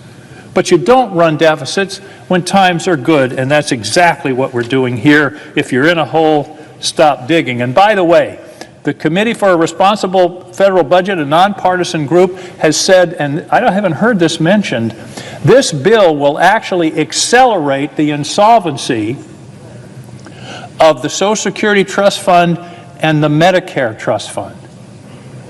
There's a nice thing for you. It'll make those funds go insolvent sooner than would otherwise be the case. Gutting the IRS. By the way, I have another suggestion for my colleagues. You want to find $600 billion a year? Enforce the tax laws against cheaters.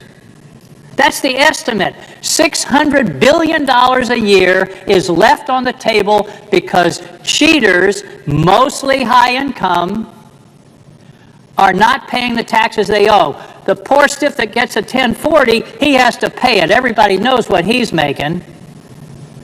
But it's these people with the fancy lawyers and accountants, and I'm not talking about tax avoidance here. I'm talking about stone cold tax evasion. $600 billion a year. That would be nice, instead of cutting Medicare and Medicaid and food stamps. Another piece of this bill that hasn't got much attention is ICE. The current budget of ICE is $9 billion a year. Under this, they're increasing it $75 billion over 4 years. That's an additional $18 billion a year. They're tripling the budget of ICE. They're tripling the budget. We're dangerously close, Mr. President, to creating a federal police force, which we've never had in this country and we shouldn't have. And by the way, I have never in my life seen a law enforcement officer with a mask on. I don't get where that came from. A law enforcement officer wearing a mask. Where I come from, people that wear masks are not the good guys. And I don't understand that, but to triple this budget, you wonder where that's going to take this country. So let me go back to the beginning. All this damage to give a tax break to a guy who's making $1 million. The chairman of the Finance Committee wasn't here, I think, when I said this. Mr. Chairman, if we limit the tax cuts to people making $400,000 and less, it will reduce the cost of this bill by 60%. It will ameliorate the need for any cuts to Medicaid and SNAP.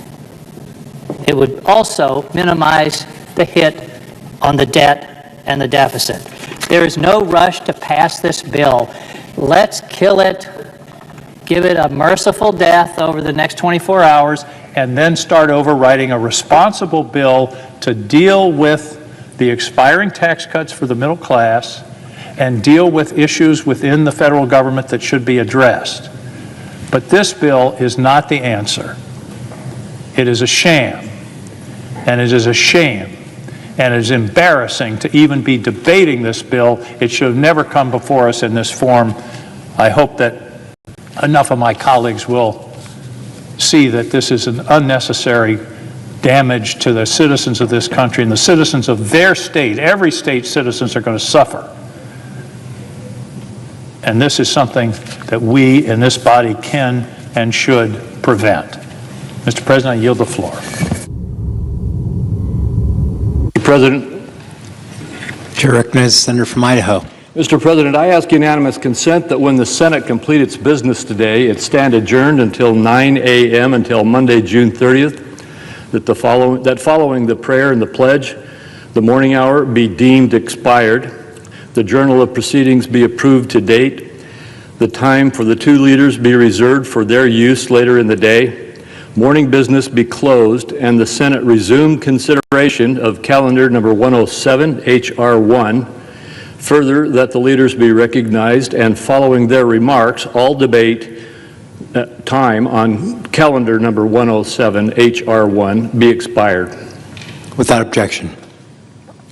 And Mr. President, if there's no further business to come before the Senate, I ask that it stand adjourned under the previous order following the remarks of my colleagues pursuant to the relevant debate time limits under the Congressional Budget Act. Without objection. Mr. President. Chair recognizes the senator from Arizona. Mr. President, what are we doing here? Seriously. I'm still waiting for somebody to tell me how this makes sense.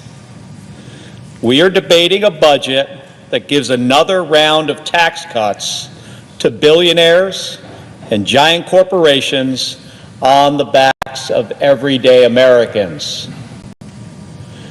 And it also adds trillions of dollars to our national debt. That doesn't make any sense to me.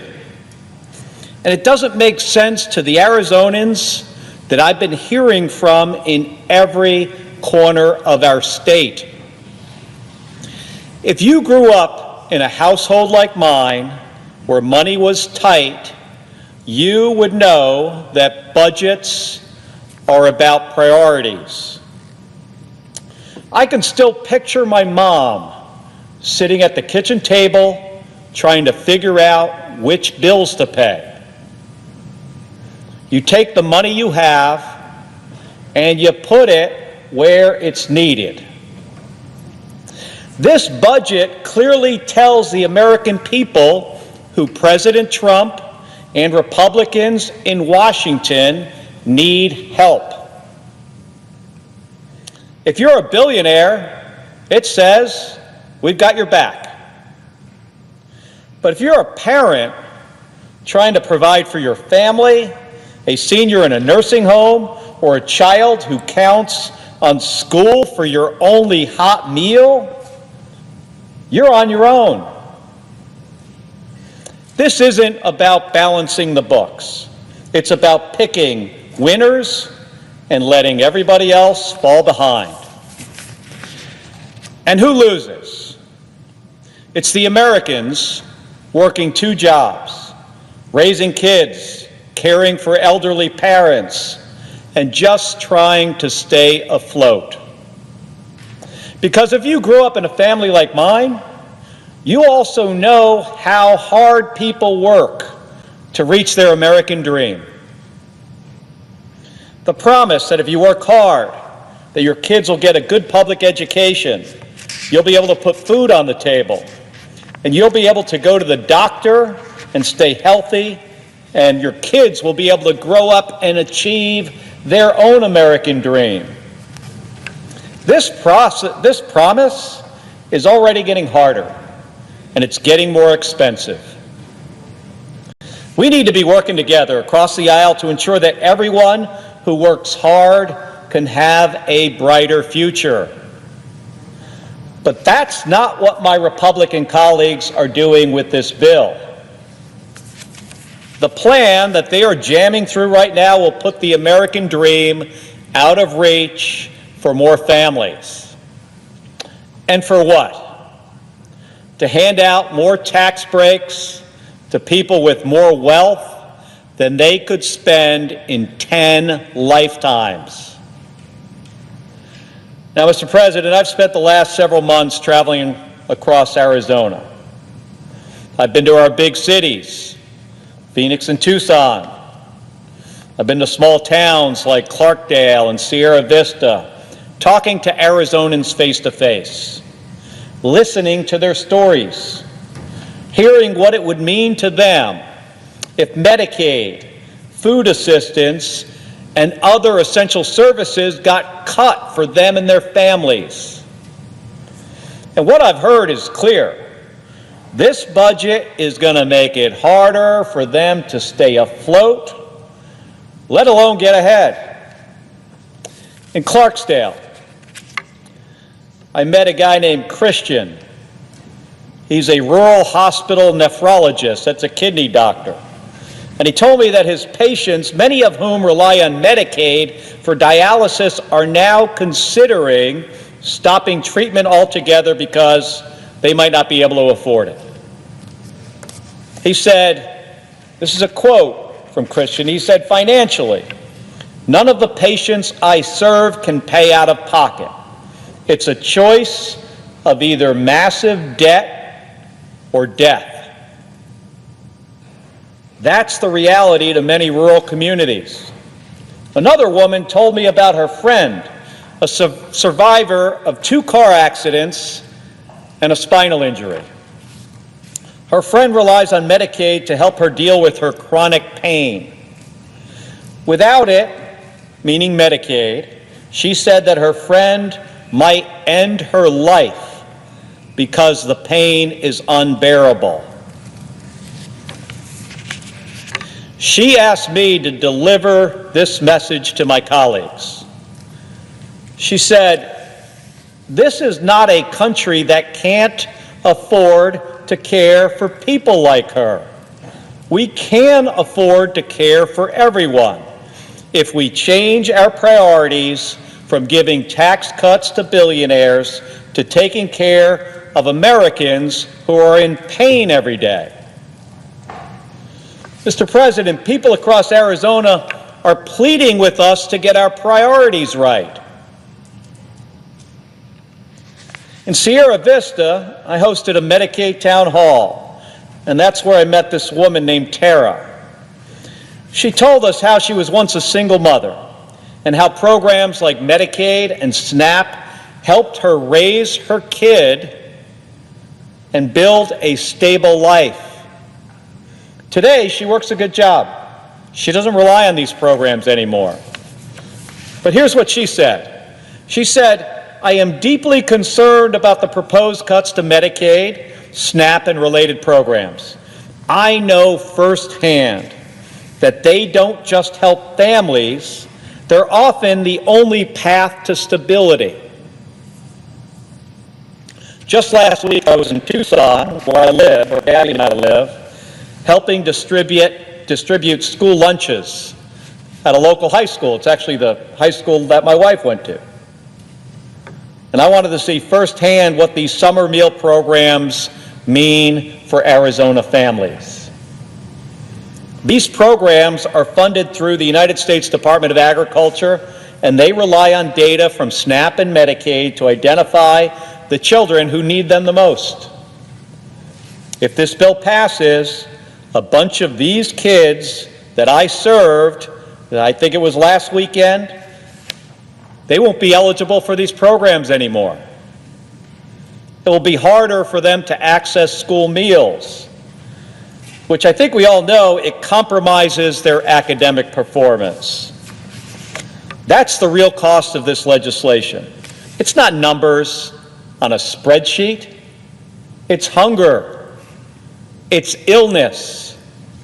It's fear. It's a bunch of folks who work really hard, doing everything right, and they're still going to get punched in the gut. And it's not just what I hear in person, Mr. President. My office gets hundreds of letters and phone calls every week from Arizonans. People are scared, and they want us to listen. I want to share some of their voices. Frank is a veteran on dialysis. He called this week, and he said, the food bank and my SNAP benefits are the only way I eat right now. I can't work. I'm not old enough to retire.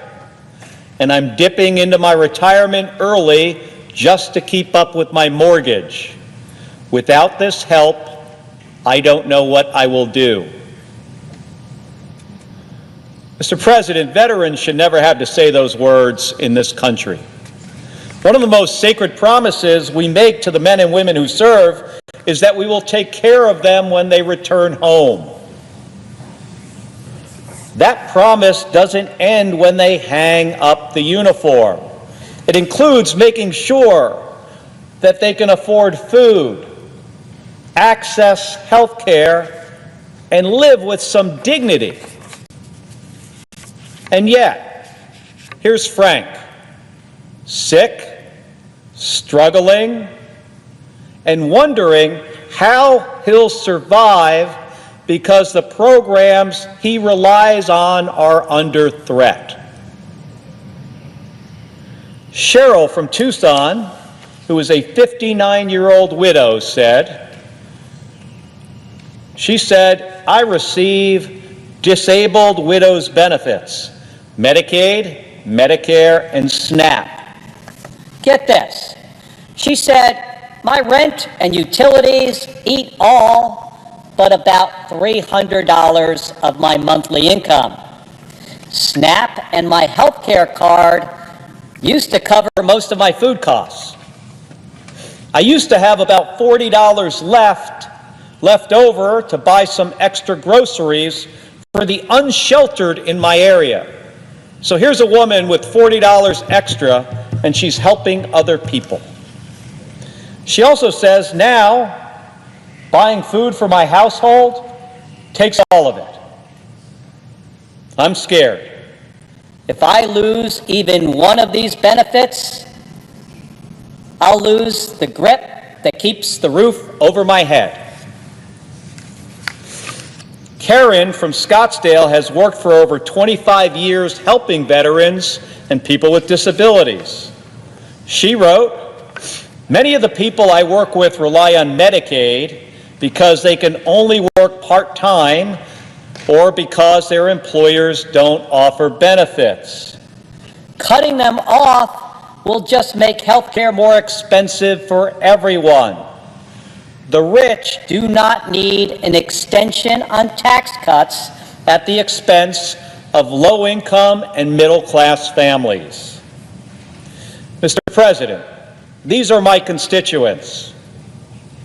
These are folks who, unprompted, took time to write or call their senator. And every single one of them, Mr. President, is saying the same thing. We're barely holding on, and we're scared this is going to put us over the edge. Now, I wish I could say that these stories were met with compassion by everybody here. But instead, one of my Republican colleagues apparently said, this is a quote, they'll get over it. And another, when asked whether cutting Medicaid would cost lives, said, well, we're all going to die anyway. Now, I didn't come here to throw jabs. I'm repeating those words because they reveal how this budget was written without any connection to the real-world consequences. This isn't about politics. It's about people. So I ask again, what are we doing here? Who do we serve?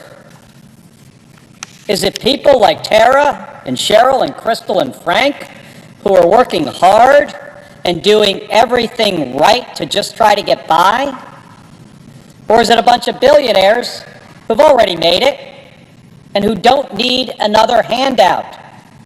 And listen to some of the phone calls that they're getting.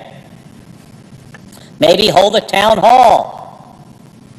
Listen to those folks. Really, listen to what they are saying. Don't crush their American dream.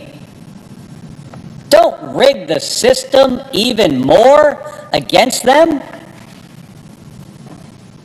Don't take a vote just because it's easy. We can do better for the people we serve. Mr. President, they deserve that from us. Thank you, and I yield the floor.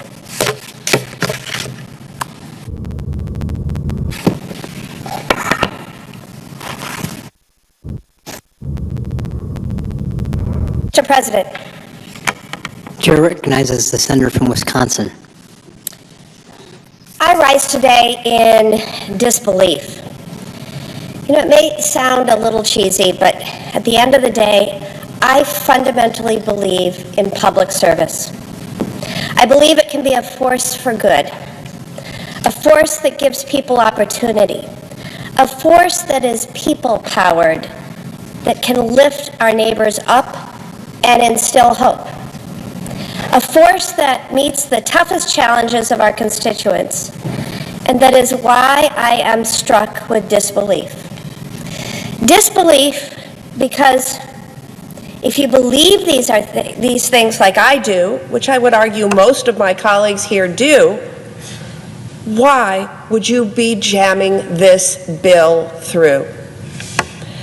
At a time when Wisconsin families are asking us to take on the high cost of living and let them have a fair shot at success, Republicans are raising costs and making an already unfair tax system even worse. My Republican colleagues are not using their time and energy to go after greedy corporations, not to lower the cost of housing, and not to expand access to affordable health care, but rather they are instead forging ahead with a bill that will kick millions of Americans off their health insurance, jack up prices for care for millions more, and literally take food off the tables of hungry families. Look, I was on the same ballot as Donald Trump last year. I heard the same concerns from my constituents that he did. Families needed some breathing room. My Republican colleagues often say that this president's victory gave him a mandate.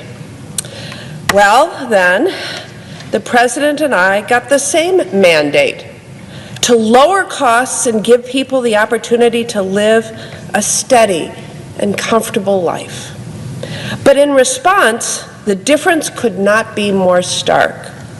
I'm actually working to do something about it. And this bill, the landmark bill from this president and the Republican Party, does just the opposite and will raise costs for families. One of the biggest cost drivers I hear about is health care.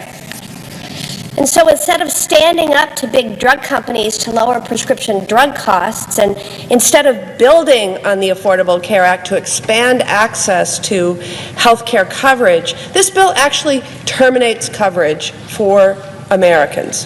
In fact, 17 million Americans will be kicked off either Medicaid or the Affordable Care Act because of this bill.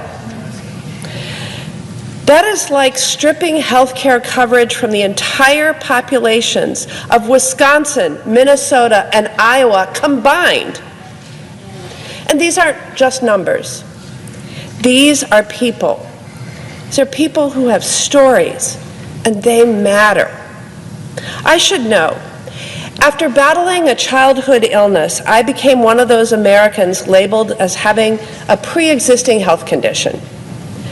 And insurance companies were legally able to deny me coverage. But because of the Affordable Care Act, we changed that. And we gave families like mine hope. Hope that they can get health care at a price they can afford and sleep well at night knowing they have coverage. Medicaid has given that same hope for generations to some of our most vulnerable neighbors. But with this bill, my Republican colleagues are instilling fear. When we talk about Medicaid, we're talking about the elderly, people with disabilities, and children. We're talking about a single mother of 3 who is struggling to make ends meet, and so many more. I have traveled the state of Wisconsin from Superior to Racine, La Crosse to Green Bay, and everywhere in between, to hear from people who will be harmed by this bill. I have come to this very floor to share their stories, to try to help my Republican colleagues understand what this bill will mean. But it's not just the folks who need Medicaid to survive who are sounding the alarm. Take take it from Dr. Abigail Wilgruber, a family medical resident in rural Wisconsin. She said this bill, quote, will deprive millions of Americans, particularly children, seniors, and individuals with disabilities, of the care they need to survive. She continued saying, these provisions will limit my ability to complete my job to the fullest, will lead to worse outcomes for patients. Or take it from Rosalanja Burbot, the executive director of an outpatient counseling center in the Fox Valley in Wisconsin, who said, and I quote, without Medicaid and Medicare reimbursements, or with reduced rates, our nonprofit will struggle to survive. She continued to say, quote, I would hate to consider cutting staff or programs, but that could become our only option. We would lose the ability to serve hundreds of clients, not because the need has diminished, but because we could no longer afford to provide care without reimbursement. I have more and more of these stories from doctors, nurses, and administrators on the ground who are spelling out the absolutely dire consequences of this bill. In Wisconsin, we are already in a crisis when it comes to getting good health care in our rural communities. The system is broken, and this bill is destined to make it only worse. While health care is near and dear to my heart, there is more bad news in this bill. Republicans' big betrayal will also take food assistance, the literal means by which some people are able to put nutritious food on the table, away from them. This bill will take SNAP assistance, our nation's best way to make sure that no one goes hungry, away from more than 3 million Americans. And that leads us to the why. Republicans are making all of these cuts so that they can rig our tax code, which I must say already is deeply unfair to working families. And they would further tilt it in favor of the biggest corporations and the richest in our country. The Republican bill gives people at the top 0.1%, the richest of the rich, a tax cut of more than $250,000 every year. Yes, $250,000 a year. All the while, this bill hits working families the hardest. When taking into account the disastrous Medicaid and SNAP cuts, many working families would see their annual incomes fall by over $1,500. And it doesn't have to be this way. Yes, our system for taxes and health care are broken, but this bill is not the solution. This bill would make it harder for working families to have the opportunity to get ahead, harder for parents to get their kids health care, harder for families to put food on the table. We, Democrats and Republicans, should be working together to give some relief to workers, but instead, Republicans will choose to go it alone and vote to give the biggest corporations and the wealthy another unfair leg up. I will end with this. While I remain in disbelief and frankly disgust, I will always have hope. I have hope because it's not the people in this chamber with the power, it's the people. It's the people who will sadly feel the repercussions of this bill. It's the people who are rising up and will hold anyone who passes this disastrous bill accountable. That is where the true power is. And with that, I yield.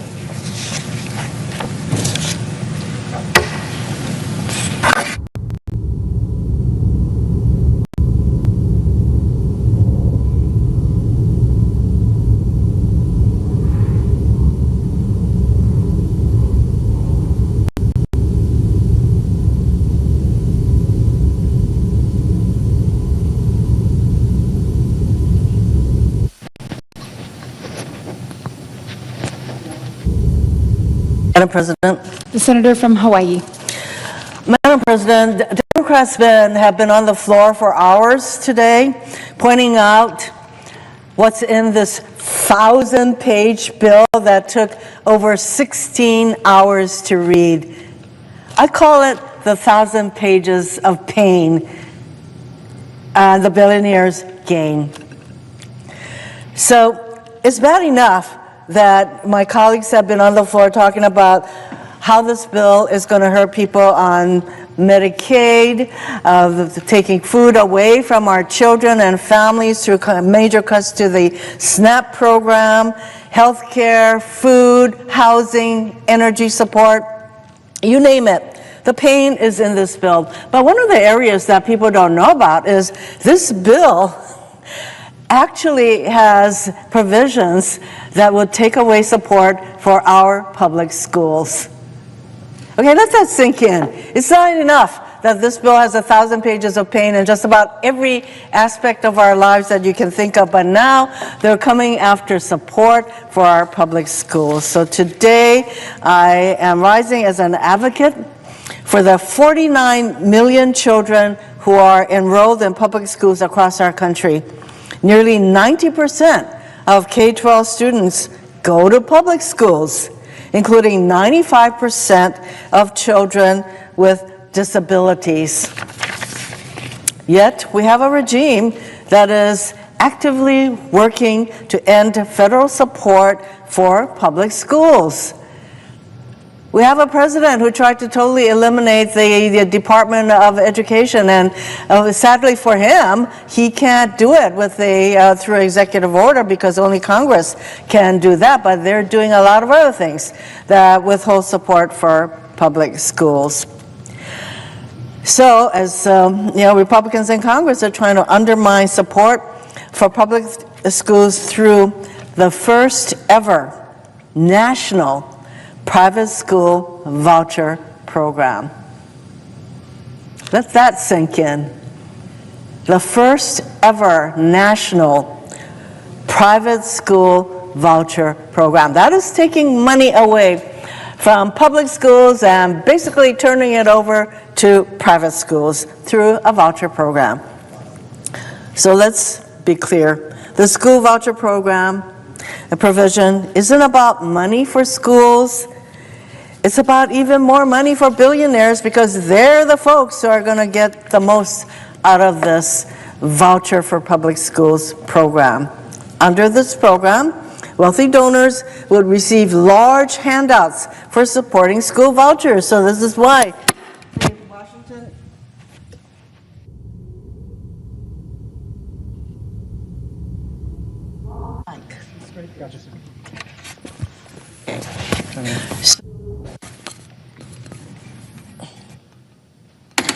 The Washington Post in their headline, GOP voucher plan would divert billions, $4 billion a year in taxes in perpetuity to private schools. So specifically, the plan would provide a dollar-for-dollar tax credit. We're not talking about tax deductions. We're talking about a tax credit. This is money that comes right off your taxable amount. So what this bill would do is provide a tax credit of $5,000 or 10% of a taxpayer's adjusted gross income, whichever is greater. So a taxpayer making $10 million, we do have people who make $10 million a year, could contribute $1 million and receive a credit for that full amount. How do you like that? You can get $1 million off your tax bill by contributing to this private school voucher program. So rather than calling this plan what it is, and I tell you, the word scam comes to my mind. It's like scamming the public schools. Republicans are deceitfully trying to sell this plan as an expansion of school choice for families. Oh, isn't this voucher program great? More families can send their kids to private school. Here's the reality. Based on what we know about school voucher programs, they do not promote school choice. Let me give you two examples of why this argument does not hold water. For one thing, school vouchers do not cover the full cost of private school tuition. When was the last time anybody thought about how much private schools cost? Maybe, in schools in Hawaii, private schools can cost something in the order of $15,000 to $20,000 a year, starting from kindergarten. A voucher program will not support that full amount. That means that families who want to send their kids to these private schools will have to make up the cost difference. Well, how many middle-income, low-income families would be able to exercise that choice to send their child to a private school that costs that much? And not only that, as we have seen in states that have passed voucher programs, private schools often raise their tuition when they become eligible for vouchers. Iowa is an example. After they approved vouchers in 2022, private schools there increased their prices by over 20% for kindergarten and by over 10% for other grade levels. Here's another example of why this argument that this program promotes choice.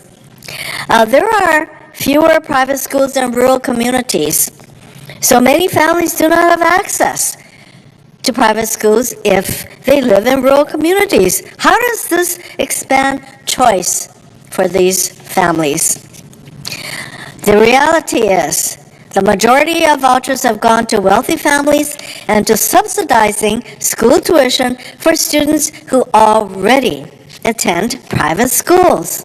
Under this bill, Republicans will make that even worse by prioritizing scholarships for these students.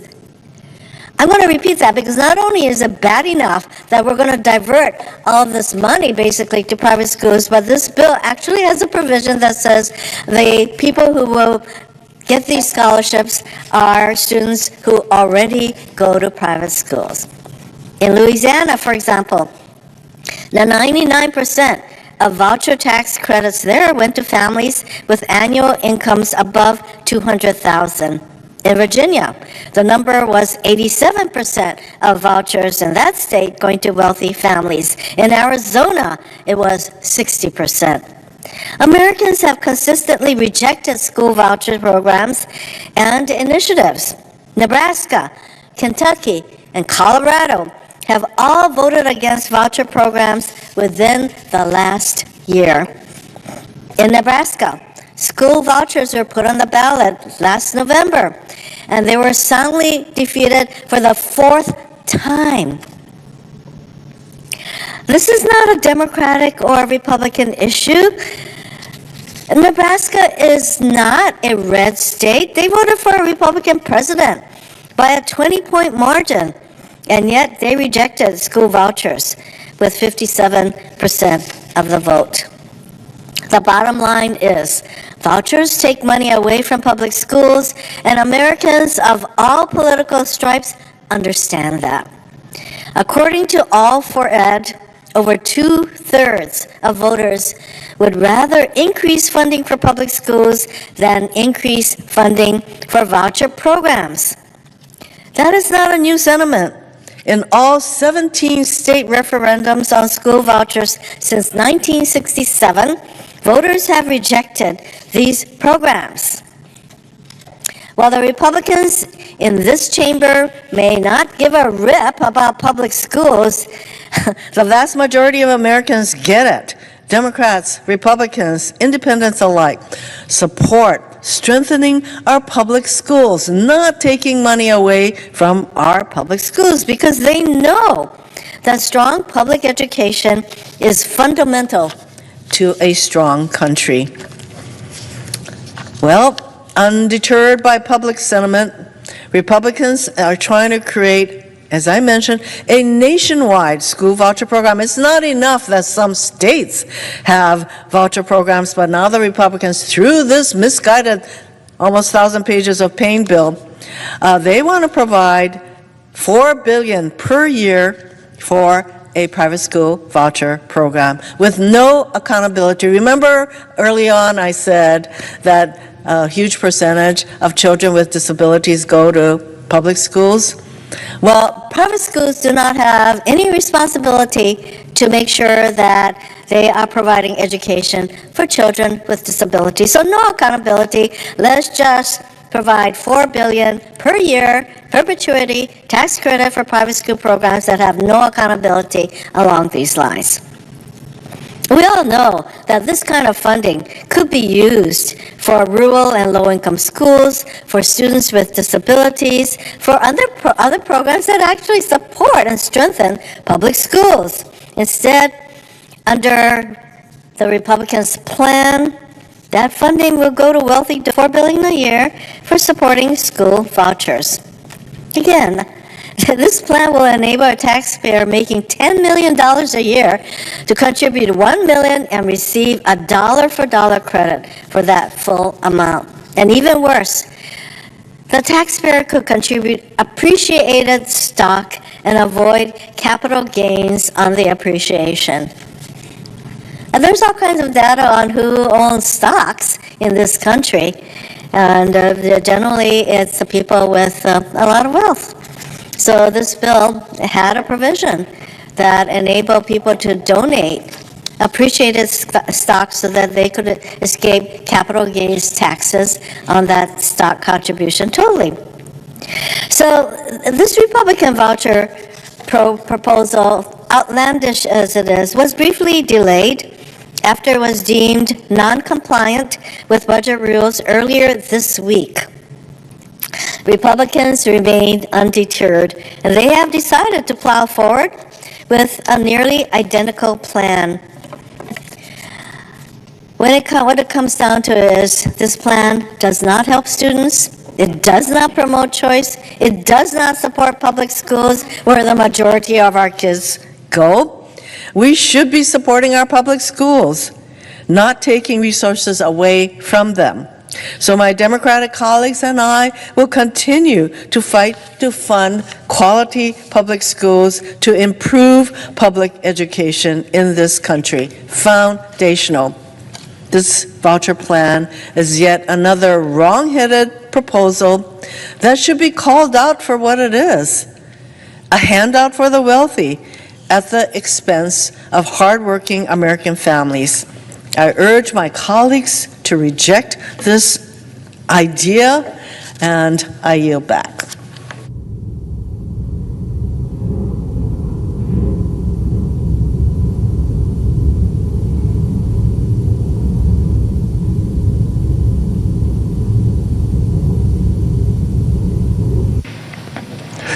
Madam President. The senator from Georgia. Madam President, I rise tonight in a moral moment in our nation. As we debate this bill, so much is on the line. The health care of over 16 million Americans, 750,000 of them Georgians, is on the line. Food for hungry children. In a wealthy nation where 1 in 5 children are already food insecure. They don't know where their next meal is coming from. Their livelihood, their welfare is on the line. The well-being of seniors in nursing homes and the disabled who rely on Medicaid and those who care for them is on the line. The fate of rural hospitals in Georgia, in Alaska, in Louisiana, in little towns all over this nation that are right now barely hanging on is on the line, and the scraps that they are throwing them while cutting them will not save them. And my friends on the other side of the aisle know it. They know that these scraps that they're throwing at rural hospitals will not save them. And so in a very real sense, lives are on the line. We are in a moral moment because something else is on the line. I submit that the character of the country is on the line. In a real sense, the question tonight is, who are we? Not who do we tell ourselves we are, but who are we really? What and who do we care about? What kind of nation are we? And what kind of people do we want to be? Who matters? And who doesn't? Who do we think is dispensable? In no place is the answer to that question clearer than in a nation's budget. I submit that a budget is not just a fiscal document. A budget is a moral document. Show me your budget and I'll show you who you think matters and who doesn't. And if this awful budget were an EKG, it would suggest that our nation has a heart problem and is in need of moral surgery. And so I'm clear tonight. I understand the nature of what we are engaged in. This is a political process. It is. But it is also a moral exercise. Not only for the nation, but for each of us individually. And especially for the mere 100 of us out of a nation of 300 million who get to vote, perhaps in a matter of hours. We have the rare privilege of standing up for people who have entrusted with us the covenant of centering their families. It's a real privilege for the people of your state to say that since we can't all go to Washington, we're going to trust you in rooms of power to be thinking about our children, to be thinking about our parents as they deal with the blessings and the burdens of growing old. And so the question for me tonight is, how will we show up in this moment? And that's why yesterday I gathered in the Russell Rotunda with a multi-faith coalition of clergy to pray that lawmakers might have the courage to stand up to their party, to stand up to the special interests, and protect seniors in nursing homes and pregnant mothers on Medicaid and children who risk going to school hungry every single day in this country. 1 in 5 children in the wealthiest nation on the planet already food insecure. And with these SNAP cuts, this body is about to make it worse.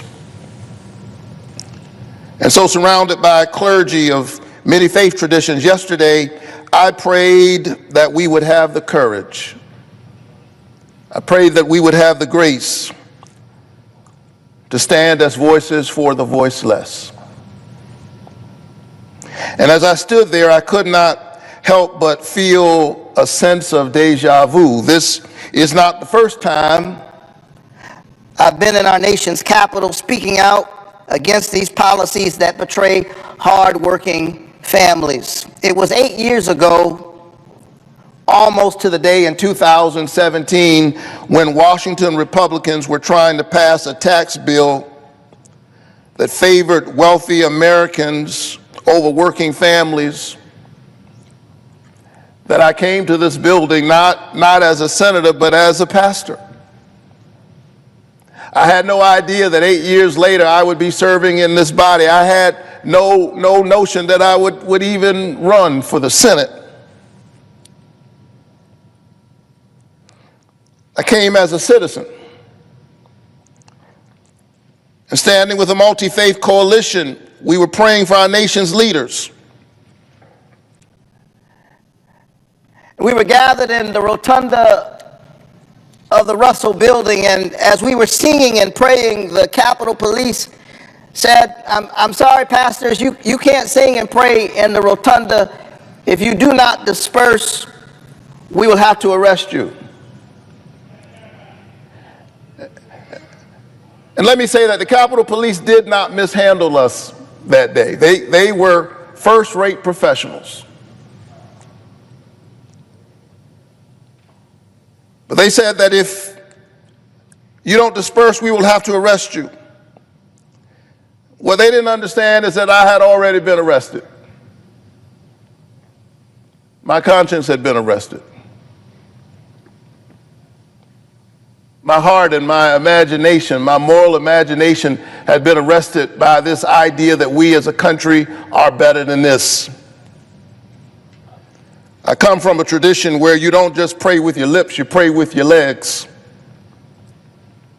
You put your body in the struggle for other struggling bodies. And so here I am tonight, 8 years later, having transformed my agitation into legislation. I was arrested that day, but I have transformed my protest into public policy. 8 years ago, I was on the outside. Tonight, I'm on the inside, but it's the same fight. Some of us fight on the inside, some of us fight on the outside, some of us get to serve in the Senate or in the House, others are just watching at home tonight, but be really clear that we are in the same fight, whether we are on the streets or in the suites. Same fight. And in some ways, this is the same bill 8 years later, just worse. Like most horror movies, the sequel tends to be worse. When we were here 8 years ago, Washington politicians were trying their best to gut the Affordable Care Act. Remember that? They were trying to gut the Obamacare out of political motives. Millions of Americans were spared. But tonight is the sequel to that horror movie. They are back to their old political tricks, trying to dismantle the ACA again with this legislation. It's the same fight, just worse this time. Instead of extending tax credits that would lower health insurance costs for the middle class, my friends on the other side are giving billionaires and the richest of the rich a tax cut. They are working real hard tonight to help billionaires because God knows they are having a hard time, apparently.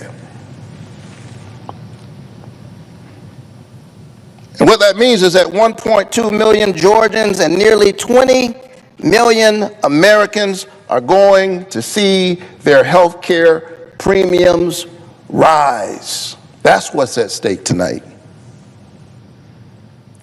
If they enact these deep cuts to Medicaid, as they are positioned not to extend these premiums, these tax credits, they are raising the cost of health care for all of us. Even if you are on private insurance, you are not safe. Your health care is about to go up. Your hospital might close because they're cutting these clean energy tax cuts. Your utility bills are about to go up. And so I have a question tonight. Who voted for that? Some of us are Democrats, some of us are Republicans, some of us are independents, some voted for one party, some voted for the other party. I get it, but who voted for that? Who voted for everybody's health care premiums to go up and their hospitals to close? Here's what I know, the folks back in Georgia didn't vote for that.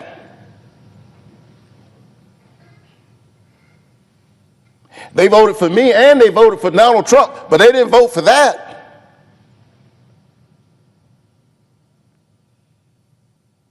Ordinary folks don't want this.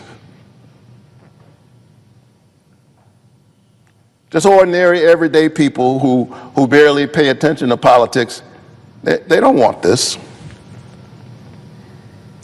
Even a Fox News poll, and you won't often hear me say that, but even a Fox News poll from this month found that Americans don't support this big, ugly bill. This is symptomatic of the ways in which the people's voices have been squeezed out of their democracy. This is not just a healthcare fight, it is that. It is not just a fight for food security, for SNAP, it is that. But in a real sense, it is a fight for our democracy, whose voice gets to be heard in this chamber. That's what this is about, the character of the country. Ordinary Americans don't want to do this to our children. That's why they need to know that 71% of all Medicaid enrollees in Georgia are children. 71%. Taking away health care from kids to pay for tax cuts for billionaires. Now let me be clear, I'm all for tax cuts. I believe working families deserve a tax cut, and I certainly don't want to see them face a tax hike this year. That's why I want to nearly double the child tax credit. I believe in tax cuts for hardworking families, for middle-class people, for working-class families. But instead of doing that, instead of helping working-class families who are struggling now against a 10% tax on everything and rising costs, we're now burdening our children by adding $3 trillion to the debt. We're taking away health care from kids and then burdening them with the debt. We are engaged in Robin Hood in reverse, this body of stealing from the poor in order to give to the rich. This massive transfer of wealth from the bottom to the top. Yeah, this is socialism for the rich. And when the people hear about it, guess what? They don't like it. Democrats and Republicans and independents, when the people hear about what's in this big ugly bill, they don't like it. And that's why the folks on the other side are trying their best to fast track it. That's why they're trying to pass it, and they haven't even finished writing it. They're twisting themselves in knots, making their members walk the plank under the threat of a primary to pass this big, ugly bill. The American people do not want to rob our children of food and health care and then burden them with trillions in debt to give billionaires and wealthy corporations another tax cut. The people do not want this bill.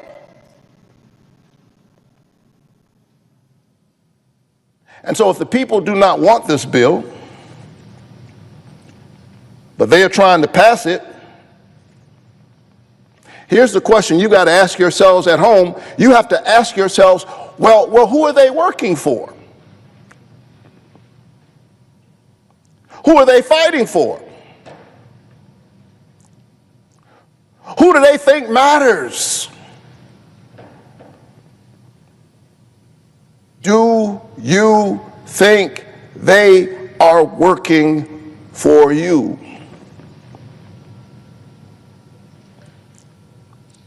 This is a moral moment, and a budget is a moral document. And we have been summoned to this moment, people of faith and people of moral courage who claim no particular faith at all. And maybe because I was here yesterday and 8 years ago for a similar fight with faith leaders, maybe because I'm a preacher and it's Sunday, and I've been here instead of church, I have especially been thinking about those of us who are people of faith. People whose lives are informed by Scripture, people of the book. And maybe those of us who have different politics but read from the same book ought to spend some time together reading the book. Because I do sometimes wonder, and I say this with all humility, none of us owns the truth. But if I'm honest, there are days when I have to ask people of my faith tradition as a Christian, are we reading the same book?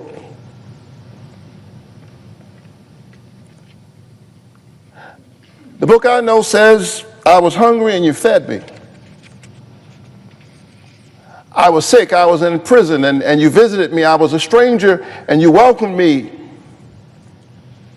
Inasmuch as you've done it to the least of these, you've done it also unto me. The book that I love says, learn to do good, seek justice, rescue the oppressed, defend the orphan, plead for the widow. Speak out for those who cannot speak, for the rights of the destitute. Speak out, judge righteously, defend the rights of the poor and the needy. My book says, whoever is kind to the poor lends to the Lord and will be repaid in full.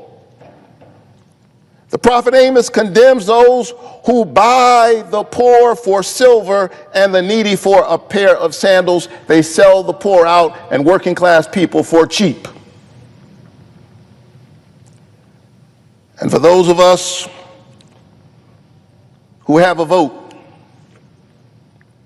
in this moment, for my colleagues who are swinging on a moral dilemma,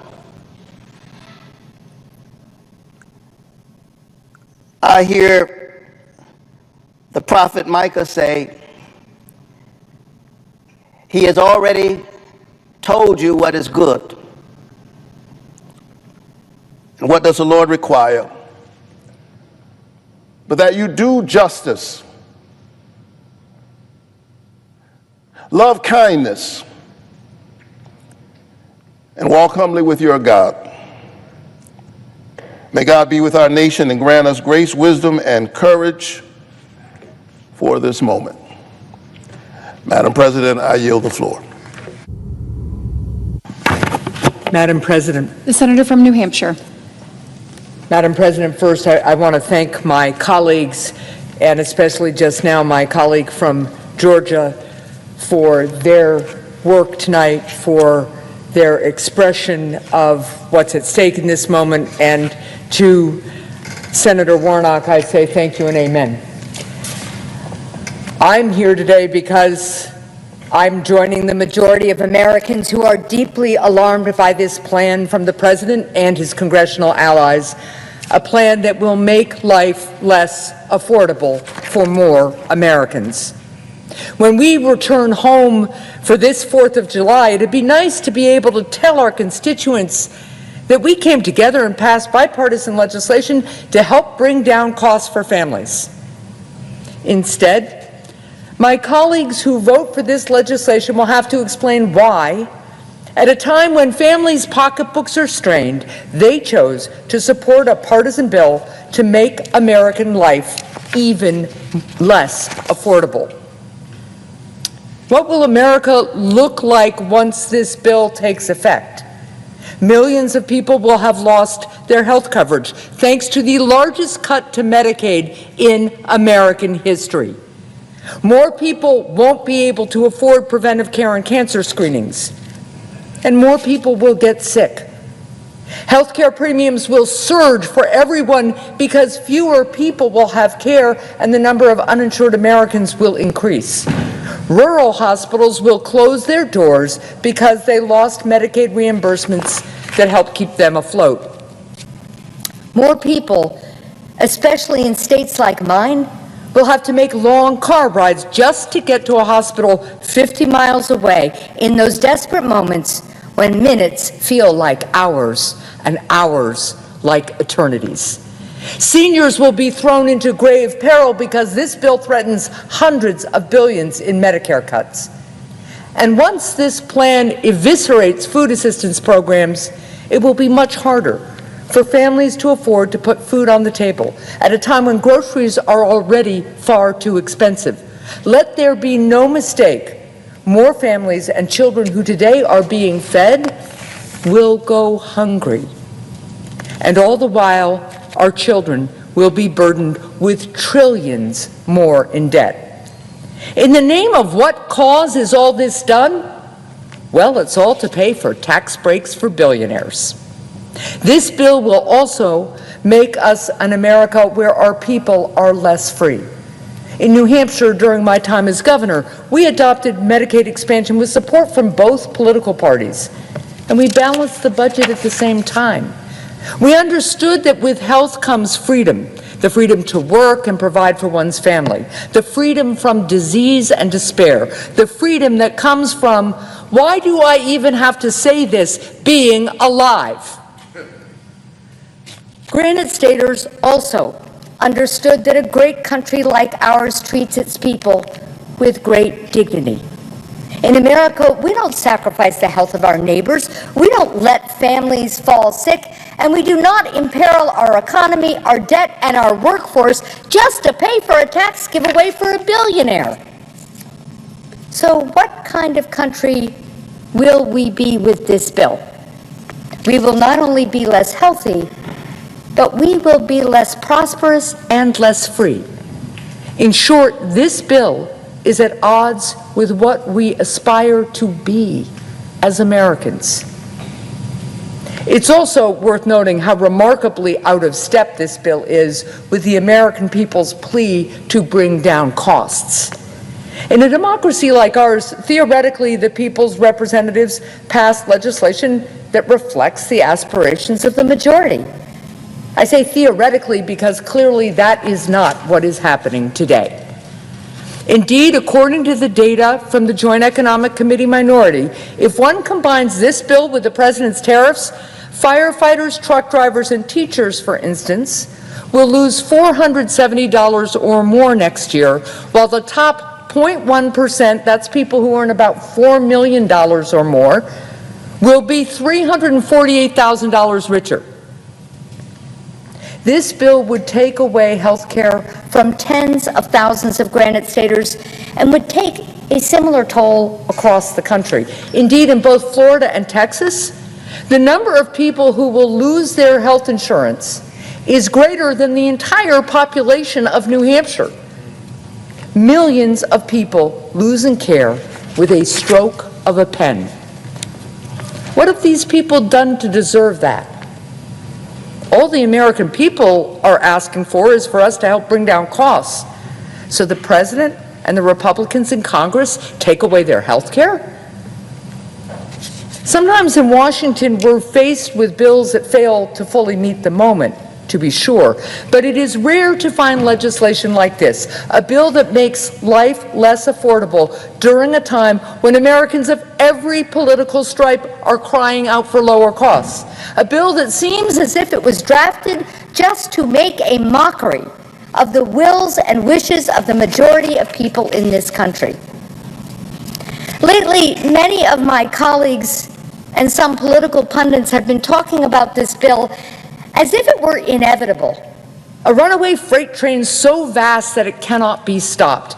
And in light of this inevitability, they suggest that some of the bill's deficiencies can just be overlooked. But of course, this bill was not inevitable, nor is it now. So let's be clear. Each and every senator in this body has free will. God-given free will, which means that the measures in this legislation that gut Medicaid weren't written by mistake or by chance. We didn't arrive at this day with a vote on this terrible budget bill by accident. Let's not delude ourselves. We're only here because a majority in this body decided to ignore the majority of the country and made a series of decisions. The Republican majority decided to gut Medicaid. They decided to take away health care from millions.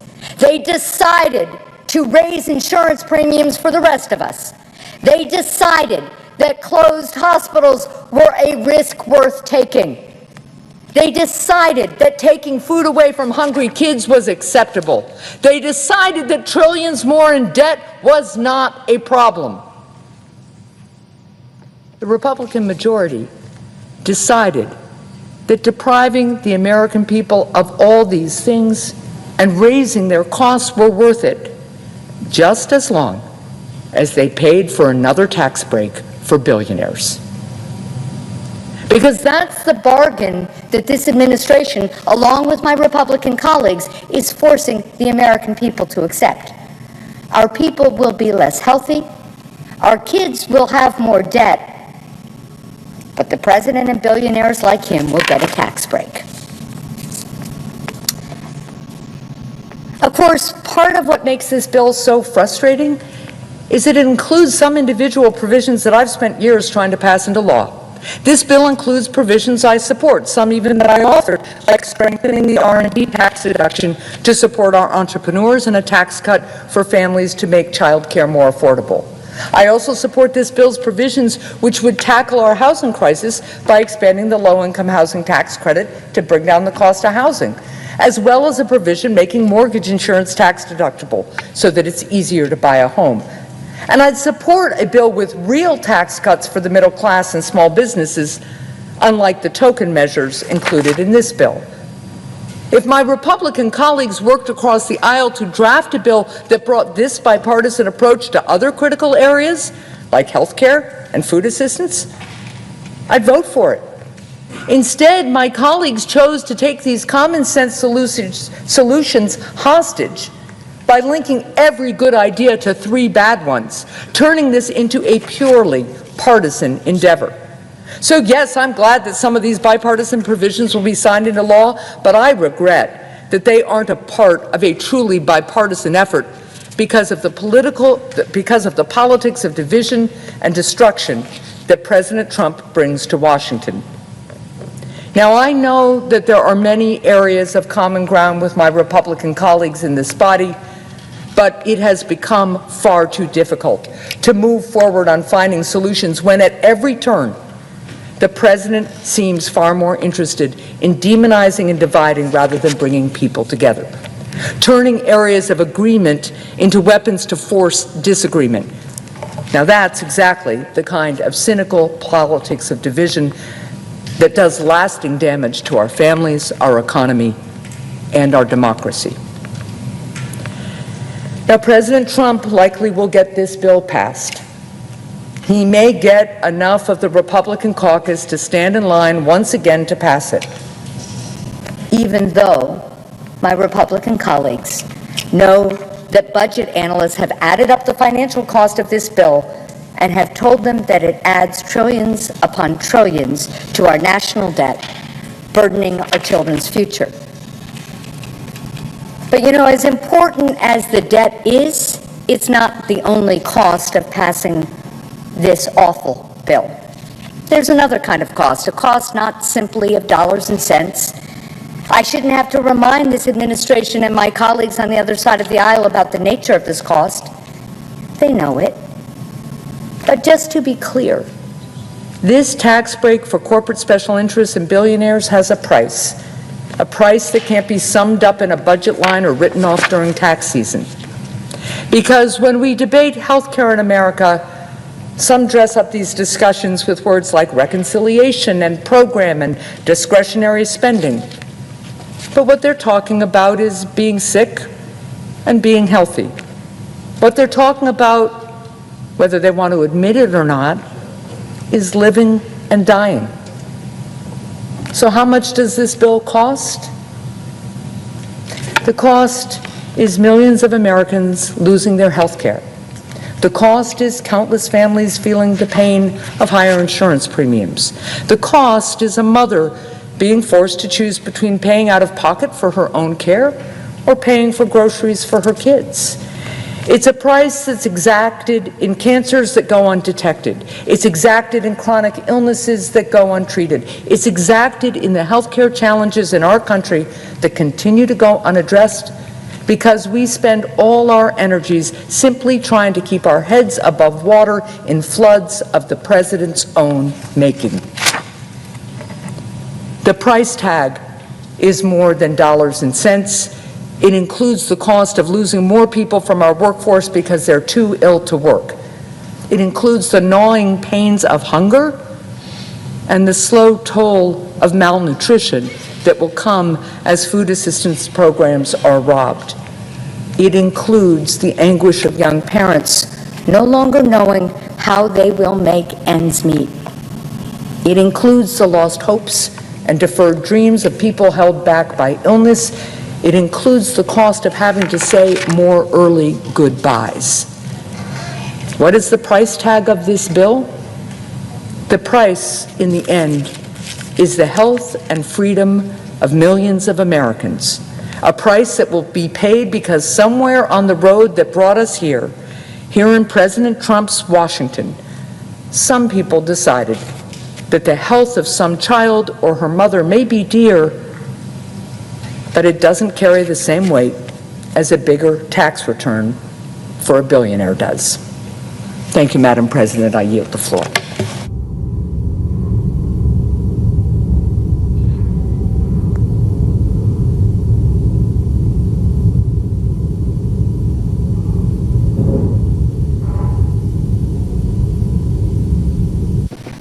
Madam President. The senator from Colorado. Thank you, Madam President. And the hour is late. I want to thank the presiding officer for being here. I'm glad to be here with my colleagues from New Hampshire and my neighbor from New Mexico. I want to thank the floor staff that's here tonight. And I would like to suggest, this is not the purpose of my speech, but the next time that senators make the suggestion that the floor staff should spend the entire night reading a bill here, that the senators actually read that bill instead of imposing that on the staff that's here. I think that would be a just thing for us to do and the appropriate and proper thing for us to do. Madam President, the last time that we were headed down this road, when Republicans were passing President Trump's 2017 deficit exploding tax cut, it didn't take a mathematical genius to figure out what was about to happen. I told the Senate at that time, as our debt grows, we will spend billions more, not on schools, roads, and innovation, but on interest costs. Worse, we're about to blow another hole in the debt without really helping the middle class. 8 years ago, I said, on top of that, we know that when deficits swell, as they surely will, cuts to Medicaid and Medicare are sure to follow, further burdening working families struggling to make ends meet. Well, here we are. That's exactly the story of this bill. Utterly predictable. This bill, which massively increases our deficit when our children can least afford it. The Republican senators passing this bill tonight, or tomorrow morning if they do, know they're doing it when we have already hit a new milestone for the first time in American history. Our interest payments, Madam President, exceed the amount that we spend on our national defense. For the first time, the American people, because of the irresponsibility in this chamber, are going to pay $1 trillion in interest. That is a massive number. That is essentially the same as what we spend on Medicare. what we spend on children and higher education together, what we spend on housing, bridges, broadband, ports, and highways combined. I want to be very clear tonight that over the years, Democrats and Republicans have pursued policies that have led to that $1 trillion in interest payments. There is no doubt about it. And it's worth thinking about what we could do if we hadn't made such fiscally irresponsible choices. Expand the child tax credit, as my colleague from Georgia said, and cut childhood poverty in half and hunger by a quarter. Build a modern energy grid to meet our expanding energy demands so Americans in cities and rural communities can enjoy affordable, reliable energy at home. Establish a healthcare system that the American people deserve, a modern system that people in other rich industrialized countries take for granted, a system that does not cost twice as much with worse outcomes, like in the United States of America, the richest country in the world, that forces parents to choose between their children's prescriptions and school supplies, that exhausts the American people who day after day after day have to fight endless negotiations with their insurance companies just to keep their children covered, that constantly threatens rural hospitals and clinics with closure in this country. No other rich country in the world puts up with that craziness. And we're spending twice as much as any other country in the world to get worse health care, worse outcomes, more scarcity. Every senator on this floor might make a different choice about the policies that they would enact, their preferred policies. But I doubt, Madam President, there is anybody here who is willing to go home and defend the virtues of wasting $1 trillion of the American people's money on interest payments. The Nonpartisan Congressional Budget Office and outside groups like the Penn Wharton Budget Lab tell us that by the end of the next 10 years, we will have the highest debt ratio ever, eclipsing the debt our nation had in the 1940s. What was happening in the 1940s? That's when the greatest generation had borrowed money to defeat economic misery at home through the New Deal and European fascism by becoming the arsenal of democracy. Those were their receipts. Those were the receipts of a generation that understood its commitment to the next generation, to us. When we contemplate from this broken Senate the patriotic accomplishments of the greatest generation, what has always seemed particularly egregious to me have been the tax policy Republicans have passed 4 times since Ronald Reagan passed it in 1981. Every single time they made the same promises. Every time. Look it up. They made the same promises that their trickle-down tax policy would drive economic growth, cut our deficit, pay for themselves. Every time, including the recent Trump tax cut in 2017, these promises have been false. They've been false. That was 8 years ago. That wasn't a century ago. We know what the math is. Everybody in this room knows the deficit is far worse today than it was when Donald Trump passed those tax cuts. President Trump has had a very rare thing happen, which is he got to take 4 years off and come back and be president. The effect of the tax cuts he passed the last time that he said were going to pay for themselves clearly have not There's nobody in this chamber who can deny that. I always find it amazing when I hear these promises, why people make them if they know they're so false, over and over and over again. And I think the reason is, Madam President, that it is a way that politicians in Washington can avoid the objections that you could never get away with at home.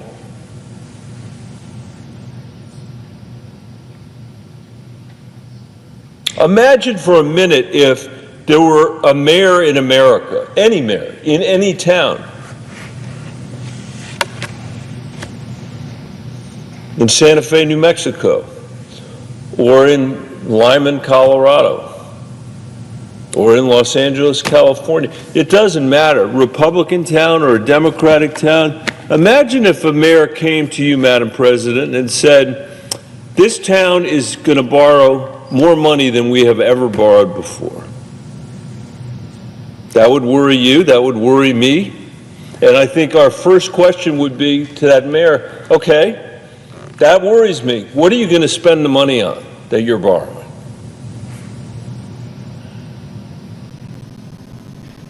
Are you going to spend it on schools? No. Are you going to spend it on parks? No. Are you going to spend it on the water infrastructure that so many communities in New Mexico requires? Are you going to spend it on the mental health crisis that our teenagers are facing because of our failure to address it? Are you going to spend it on infrastructure?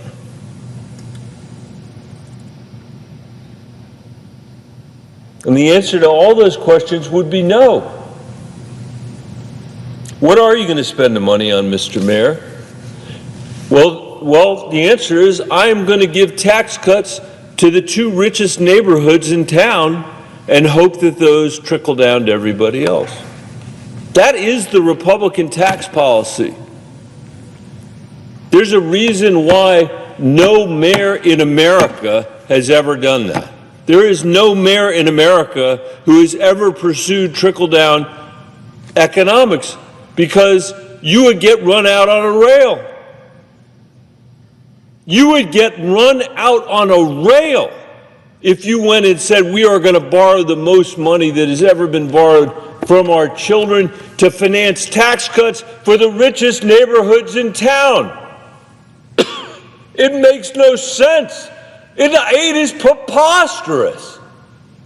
And yet that has been the argument since Ronald Reagan first said these tax cuts will be paid for.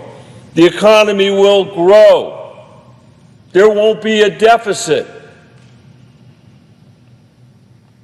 There's a reason we're paying more than $1 trillion in interest today, and that's because our deficits are enormous.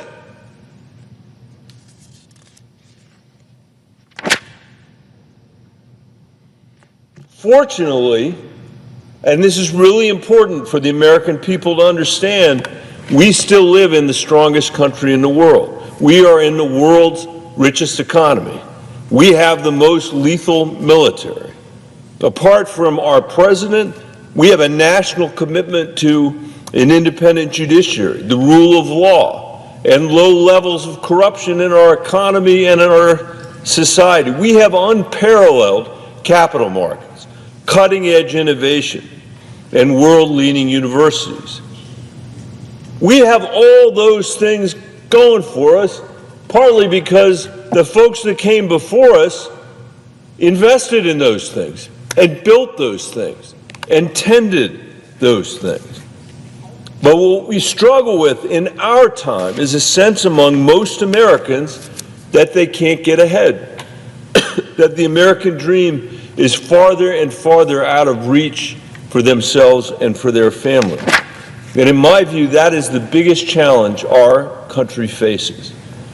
And in the face of this bill's ill-considered tax cuts to our health care, and in the face of this bill's ill-considered tax cut and cuts to our health care system, which is going to throw millions of people off their health care and make health care more expensive for everybody else. By the way, what's the logic of that?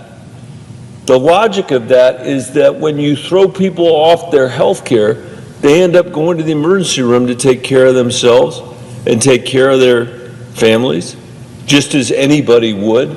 That's the most expensive care that anybody could have. That expense is then put into our insurance, in our insurance policies, and all of us are going to pay more.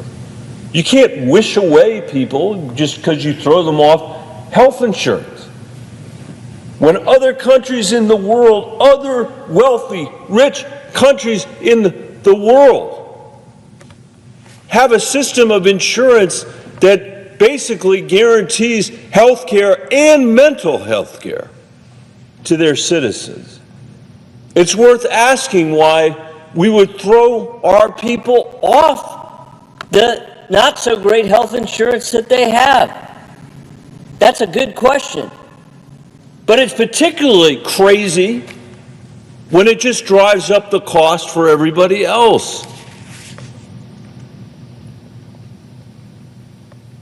We need to deeply think about the challenges that our country is facing today. It's more unequal. The top 1% owns 30% of our nation's wealth, Madam President, and the bottom 50% owns 2.5%. The top 1% of Americans own 50% of the value of the stock market. The top 1% of Americans own 50% of the value of the stock market, while the bottom 50% owns just 1% of its value. Something that's really affecting my state is the nation's median home price is now 5 times higher than median family income. And as a result, the average first-time homebuyer is now 38 years old. Madam President, 38 years old versus 29 just a generation ago. Reading scores in our nation have hit a 20-year low. And perhaps most damning and perhaps most upsetting is that our lifespan has declined since the 1980s. We are now on average likely to die 6 years shorter than other people that live in wealthy countries around the world. If you're African American, your chance of dying is on average 12 years sooner than people living in the industrialized world. If we don't shift course soon, Madam President, we will be the first generation of Americans whose kids and grandkids will be worse off than we are. That has never happened before. We are on track for that to happen to our children. Many young people today can't afford to live on their own, and they may never be able to afford a house.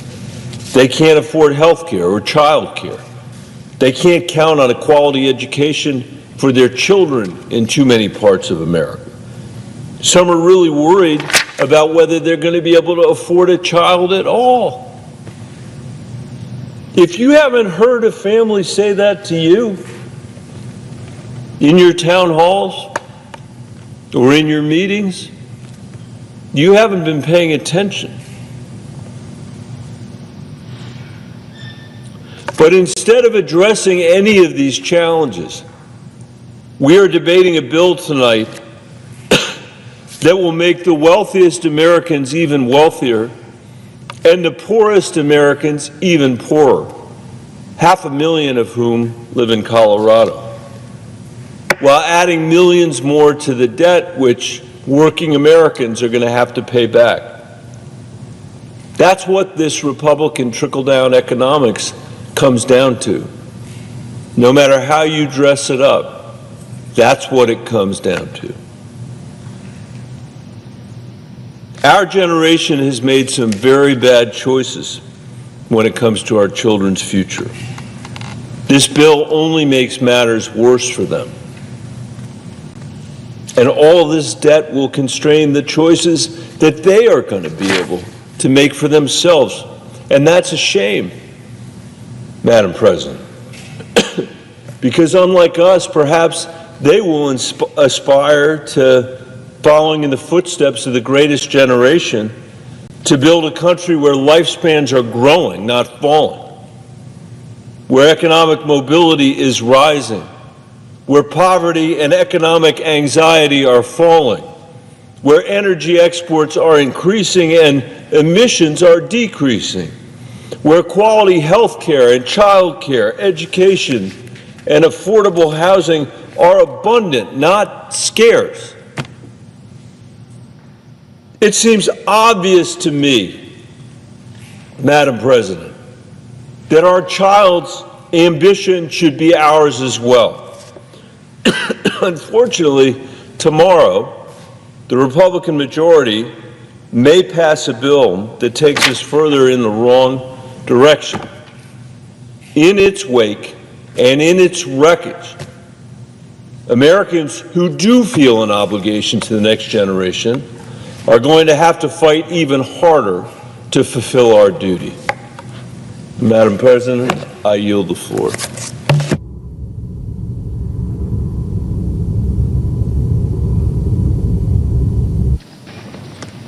Madam President. The senator from California. Madam President, today we meet at the center of a great debate, at a crossroads that will determine the direction of the country for another generation.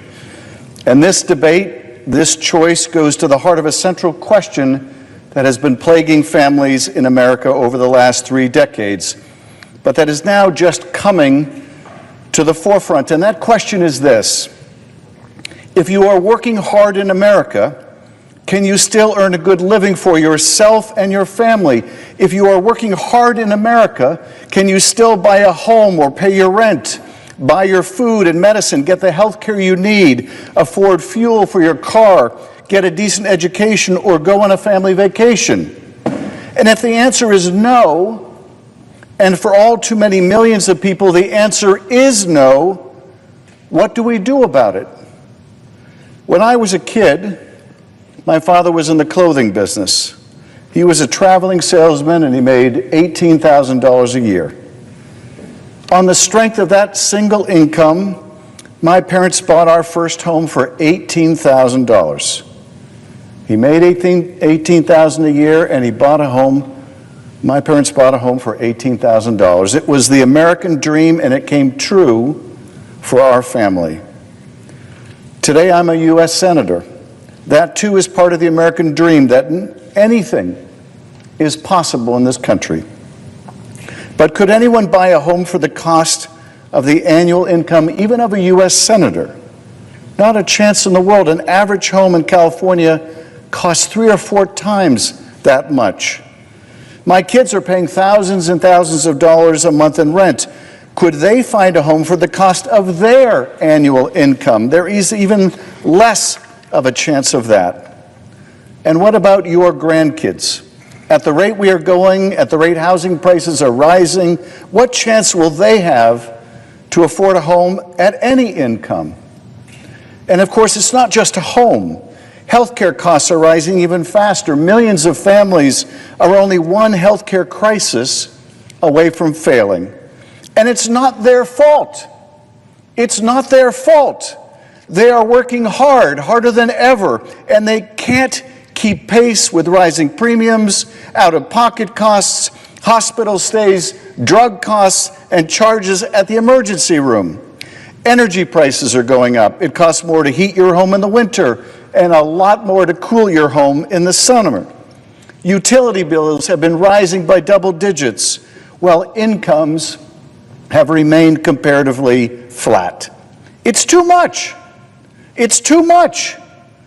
Now, why is this coming to a head now? Why, when we're not in a Great Depression, not even a Great Recession, although with Trump's destructive tariff wars, we may get there soon enough, why now? Why now is this coming to a head? And the answer is that people feel more squeezed than ever, more pressure than ever, more like a failure than ever because they're doing their best, working their hardest, and they are still hanging by a thread. And you know something? It's not their fault. It's not their fault. They are doing everything they can to provide for their families, and it's just not enough. It's not their fault, but it is someone's fault. It is someone's responsibility. There is someone who should be held accountable for the fact that this generation is the first to renege on a compact between generations that we would leave the country better off to the next generation than the one that came before. And you know who that someone is? It is us. It is us. The world has changed, the nature of work has changed, and we have not changed with it. We have not kept pace, and in too many ways, through our policy failures, we have moved the country in the wrong direction.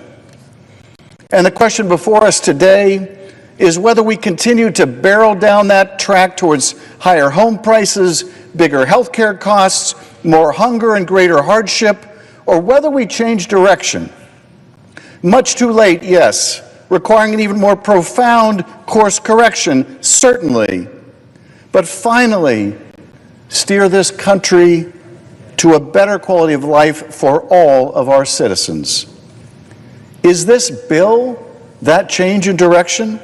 Does it lead our country on a new path towards affordability and prosperity? And the answer, the simple, terrible, but clear as day answer is no. It most emphatically does not. No, it does nothing to bring down costs. No, it does nothing to make it easier for your kids or mine to buy a house, pay their rent, buy groceries, afford their medicine, or fill up the car for a family vacation. Instead, it throws more coal in the engine, barreling down a track to nowhere. Donald Trump promised he wouldn't cut Medicaid. But this bill cuts hundreds of billions of dollars from Medicaid. It is shredding the president's commitment made again and again. In January, the president said Republicans will love and cherish Medicaid. In February, he said, we're not going to touch it. Even a few weeks ago, the president said, we're not changing Medicaid, we're leaving it. But we see in the black and white in this text they released in the dark of night that simply isn't true. This bill will result in millions losing their health care from cuts to Medicaid. We know that. The Republicans know that. Tom Tillis has made this point over and over again tonight, as have other Republicans in this body. This bill will close down hospitals in the poorest counties and states. It will raise health care costs for families everywhere and by the thousands of dollars. It takes food away from the hungry. It kills clean energy so that we have to rely on oil and gas for everything, enriching that industry and impoverishing the rest of us with higher prices at the pump. It raises taxes on working families and the middle class while lowering taxes on the very wealthy and corporations. If you are in the top 0.1% of income earners making more than $5 million a year, you will get a $346,000 tax cut. How is that fair? How is that right? And it borrows the money from our kids to pay for that $346,000 tax cut, to pay for the habits of really rich people. Where is the fairness, the morality in that? When is enough enough? My father was part of the greatest generation. We, would appear, are part of the most selfish. And I'm fed up with it. I'm fed up with it. What happened to any sense of responsibility in this generation? What happened to love of country? Can we love our country and impoverish it? Can we love our children and grandchildren if we take from them only to give to ourselves? In this bill, we borrowed trillions from our kids. And for what? So the rich can have a bigger boat? so corporate CEOs can have more money, so a company can buy back more of its stock, so we can be richer than our neighbor while his neighbor has no home at all? The test of our progress, Franklin Roosevelt said in 1937, is not whether we add more to the abundance of those who have much. It is whether we provide enough for those who have too little. Last week, a landscaper in Los Angeles was tackled to the ground because he was undocumented. He's the father of 3 Marines. 3 Marines. When one of those Marines was finally able to speak to his father after his detention, he had one ask of his son: please go back to the work site and finish the job. That was his ask. That is the work ethic that has made this country great, not the ethic that brought him to the ground. Raising 3 Marines, that is the patriotism that has made this country great, not the rancor that beat him while he lay there. But if this bill is not the answer, and it most certainly is not, if this bill only makes matters worse, far worse, then what is the answer? What direction shall we go? How can we begin to make the country work for people once again? Well, we can give instead of take. We can build instead of tear down. We can recapture once again the sense of possibility in this country. If Eisenhower was part of the generation that won the war and built the roads and highways, let us be the generation that wins the peace by creating the next giant boom in housing in America, making the investment necessary, tapping into the great potential of the government and industry working together, breaking down each obstacle in the way, millions and millions of new homes that my children can afford and your children. Let us build new hospitals instead of closing them down, and in so doing, bring the cost of healthcare down with them. Let us train new doctors and nurses so it is not so expensive to visit them, and new home healthcare workers to take care of us even as we take care of them. Let us grow more food and feed more people at home and abroad and bring down the cost of our groceries. Let us thank our farm workers instead of chasing them through the fields to separate them from those they love. None of this is beyond our capacity. It may mean that we can't afford yet another tax break for the wealthy, or a giveaway to the oil industry, or a giveaway to any other industry and its corporate titans. It may call for some sacrifice on our part, but a fraction of what our parents and grandparents gave to this country. It means that we pay more attention to our kids and their needs and less our own, that we once again show concern and compassion for our neighbor, and remember that we were once strangers in a strange land, that we show humility about our own achievements and recognize that none of us got here on our own, that all of us can prosper without someone else being made to suffer.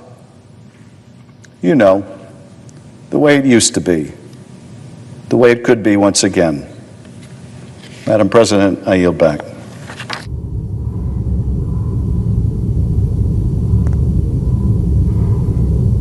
Madam President. The senator from New Mexico. President, I've heard several of my colleagues speak tonight about what this bill means for Americans all across America. Now, each of us has a responsibility to ask whether this bill meets the needs of the people that we're honored to serve. Now, I grew up on a small farm, as many of you know, working the land, caring for animals, sometimes even cleaning barns. And I can tell you, this bill does not pass the smell test. For New Mexicans, hardworking people, This bill does not help our families get ahead. New Mexicans work hard. Folks are not looking for a handout. New Mexicans are the type of people who would give you the shirt off their back if you needed it. It's just who we are, and I'm proud of it. But sometimes people fall in hard times, and I'll remind you all that this could happen to any of us. We might need medical care. We might need help putting food on the table. Maybe support to care for a loved one, or just want enough security to know that a job will be there for us. Some claim that this bill will help Americans, which we know is not the truth. Because from where I stand, there is very little in this legislation that helps hardworking New Mexicans. Now, it's important that this debate is happening, because now New Mexicans and people all across America can clearly see what's in this bill and what's not.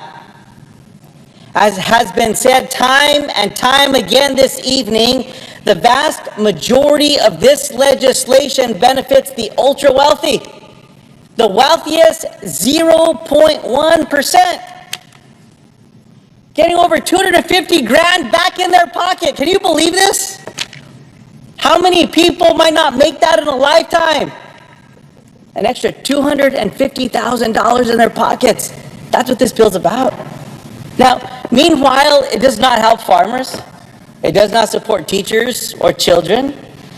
Nothing for New Mexico seniors who rely on Medicaid and SNAP. And nothing for New Mexicans who served our country and deserve our care in return. New Mexicans are hardworking people who believe in the values of loving your neighbor, following what the Bible teaches us. Do unto others as you have them do unto you. This bill goes against everything New Mexicans stand for. It's not honest, it's not caring, and it's not fair. Now, I've heard my colleagues try to claim that this bill does not cut assistance. That's a lie. It's not true. This bill cuts more than $1 trillion from the Supplemental Nutrition Assistance Program and Medicaid, for crying out loud. Senate Republicans are gutting the Affordable Care Act and ripping health care away from over 17 million Americans. Now, a few of my colleagues across the aisle have spoken with some clarity, saying out loud what we all know to be true. One Republican senator warned about SNAP, about these cuts, saying, quote, "If we don't watch out, people are going to get hurt." Another Republican colleague said of Medicaid, quote, "We can't be cutting health care for working people and for poor people in order to constantly give special tax treatment to corporations." Now, that same senator went on to say that, quote, "Slashing health insurance for the working poor is morally wrong." That's right. I wish more of them spoke with that clarity. At least a few of them are saying out loud what the rest of America is thinking. Now is the time for more courage, though. The courage to put people first. My colleagues all have a chance to vote against this legislation. They all have a chance to vote for amendments that will say, hands off Medicaid. Don't cut those nutrition programs that one senator said are going to hurt people if we don't watch out. This bill takes food from the mouths of New Mexican children and takes care away from New Mexicans who are sick. And it's not just New Mexico. These cuts will hurt people in every state. My Republican colleagues, to lock up one more vote, offer something called the polar payoff, a carve-out for one state. Now look, these carve-outs are an admission that this bill will leave people hungry and without care. Plain and simple. Otherwise, why would they want to carve out for their state? Why was this carve-out added? Because this scam of a bill cuts funding for rural hospitals and the programs that feed children and families in need. For our rural communities out there, for the farmers and ranchers who grow our food, this bill will hurt your bottom line while closing rural hospitals, closing rural grocery stores. For families who rely on SNAP, this bill means less food on the table and more children going to bed hungry, all while making health care, especially emergency care, harder to access. That is what this bill does to hardworking Americans. And I'm not even mentioning the Americans who currently have health care but will no longer be able to afford it because of this bill. Those of you watching at home tonight who do not think this impacts you, it just might. Earlier this week, I had the honor of speaking with a healthcare worker from Las Cruces, Julie. Julie traveled all the way from New Mexico to Washington, D.C. to tell Congress not to mess with her family's Medicaid. Like many of her colleagues, she had a story to share. Now, Julie's son received mental health care through Medicaid. When that coverage was cut, Julie lost her son. Soon after, her daughter was diagnosed with a serious condition that required immediate care.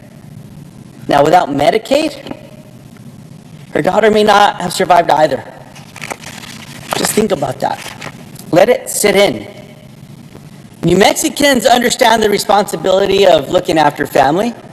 Like so many families in New Mexico and across the country, I grew up helping to take care of my grandparents, Grandma Nestora and Grandpa Celedon, my dad's parents.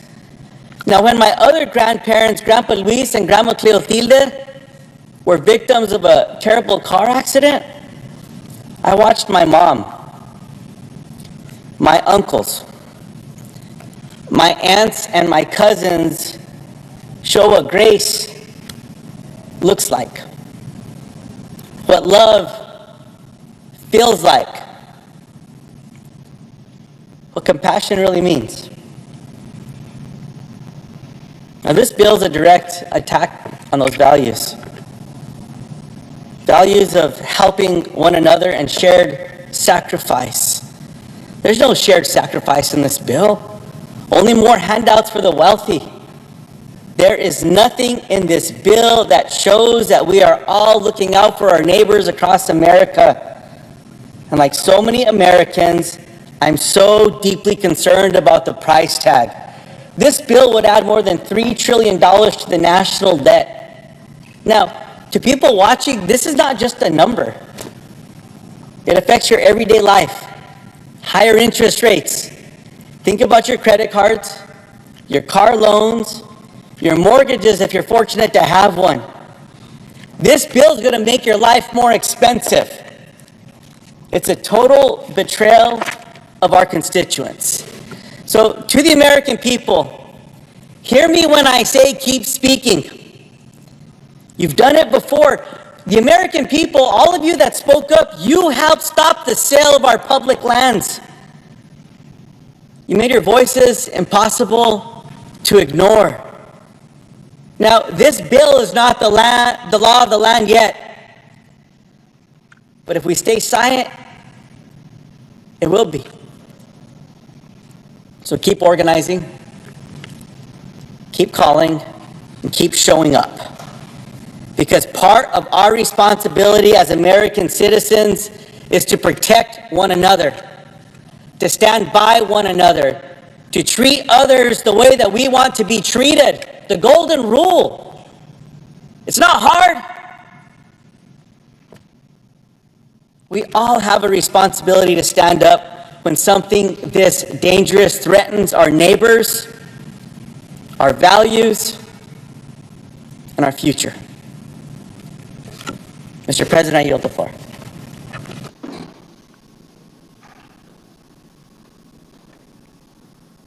Mr. President, I recognize the senator from New Jersey.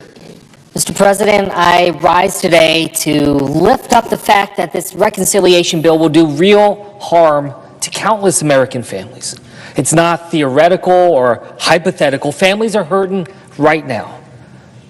The opiate crisis that has ravaged large parts of my state, mental health crisis that people across this country are so concerned about and are begging for help about. And so many other challenges that are out there. Every single family knows the fear of a health crisis. Like Susan, a mother I met at a town hall down in Egg Harbor. A town hall that was part of a series of town halls that I did, trying to highlight the challenges that so many families are facing. And in this crowded room of over hundreds of people, a woman named Susan shared her story. A mom of a 24-year-old son with Down syndrome. They used Medicaid to be able to cover his care. She broke down at the weight of her fear and worry of her child, something a lot of us can relate to. She said to me that this is the face of Medicaid. And as I went over to give her a hug, I remember what she said, "It's real." And it is real, and I know everyone in here knows that. I know because offices on both sides of the aisle are getting the same calls. Our phone systems broke down because of the overwhelming volume of people calling and literally begging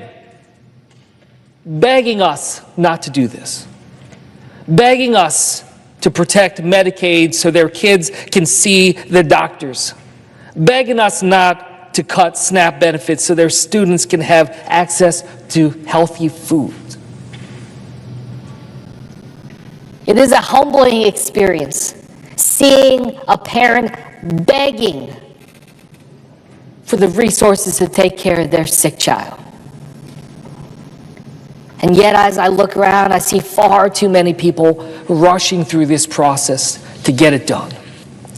We little care about the resulting impact it will have, generational damage that will be done while we are rushing through, barreling through, without the ability to properly debate this. Well, I want you to know, the people in New Jersey, the people in this country, this budget represents an abandonment by their government. And this will hurt everyone we are supposed to be helping. Some of the people that could be impacted the most are people within the disability community. Hundreds of thousands of people in New Jersey with disabilities rely on Medicaid for coverage. Over 15 million across our country, including a man named Tom Spadaro, a disability advocate in Ocean County, New Jersey, who joined me for a town hall. After a gun accident when he was 11, Tom is a total quadriplegic, dependent on a ventilator and others. Medicaid helped him go to school, then college, and in his own words, has given him dignity. When talking about this bill that we are debating here today, he said, quote, "If I lose Medicaid, I feel like I'm getting shot in the head again. This time, it's not a bullet, it's legislation." I want his words to echo through this chamber today for everyone to hear. If this budget passes, families in every single state across this country will feel these cuts long after the media and the Trump administration have decided it's time to move on and get over it. A cancer patient doesn't just move on when they have to delay treatment because they've lost insurance coverage, when a family has to upend their lives to become caregivers to their parents because they can't afford elder care, when a hospital closes and the new closest emergency room is hours away after the child is in an accident and needs help now, not in 5 hours, they won't get over it. America will feel this long after Donald Trump is no longer in the White House, and they will remember what has happened to their lives because of it. Now, there's some people listening who might not think that this is going to affect them. But these cuts to health care in this bill are so dramatic that it's going to have an impact that reverberates all throughout our communities. I talked to a hospital leader in New Jersey who said that these cuts could be so devastating for their revenue because of how much they get through Medicaid reimbursements that they're not sure that they're going to be able to keep their doors open. A hospital, not certain that they can keep their doors open. This is not the only story like this across my state, across the country. Whether it's rural hospitals or suburban or urban, we're going to have a lot of challenges that are going to reverberate beyond just those on Medicaid. It's going to affect every single one of us and raise prices at the same time. Losing that critical care in communities not only abandons people in their time of most need, but it leaves a tragic ripple effect on others and other hospitals.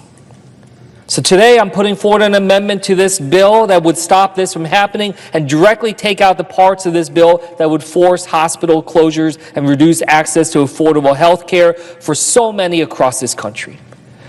In no reality should we be helping billionaires send their rockets to outer space while turning people away at hospitals.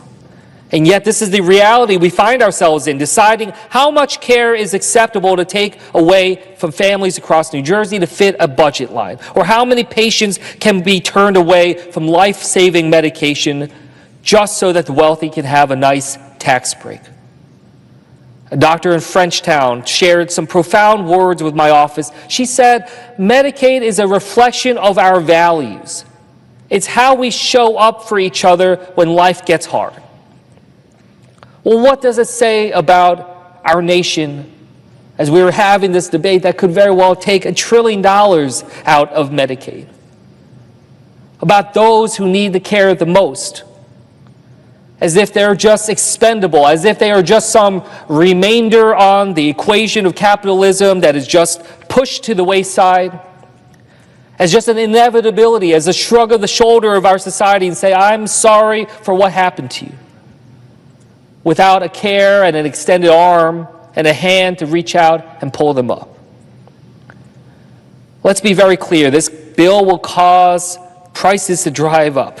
In New Jersey alone, over 454,000 families will see higher costs in premiums, according to the New Jersey Department of Banking and Insurance, which is why I'm introducing an amendment to make sure this bill wouldn't raise these costs by striking provisions that would increase premiums or out-of-pocket costs under Medicaid, the Children's Health Insurance Program, and some private insurance marketplaces too. We cannot allow billionaires to get richer while working families are seeing drastic increases to their premiums or out-of-pocket costs. Costs to keep their children healthy as we deal with the worst measles epidemic in decades. Costs to afford their kids medicine while we see our government attacking science and fact, making parents have to work that much harder to keep their children safe. With all the challenges we are dealing with right now, it's painful to think through what will happen if this bill goes into effect. And the fact that these healthcare cuts will increase our gaps, worsen conditions for our vulnerable communities, including children. If we can't stand up for them, for our children, who are we willing to stand up for? And as I said at the beginning, every family has a healthcare story. Everyone has felt overwhelmed in the face of sickness and injury. Just a year ago, my father took a fall. I got the call while I was on the campaign trail, rushed down to the hospital. But even after the surgery, what we learned is there was an even more debilitating challenge that we face, a cognitive decline as my father is descending into dementia. I just spent Father's Day weekend with my father, the entire weekend. But it was in the emergency room as he had twice fallen in 2 days, 2 separate trips to the emergency room. My family is overwhelmed right now.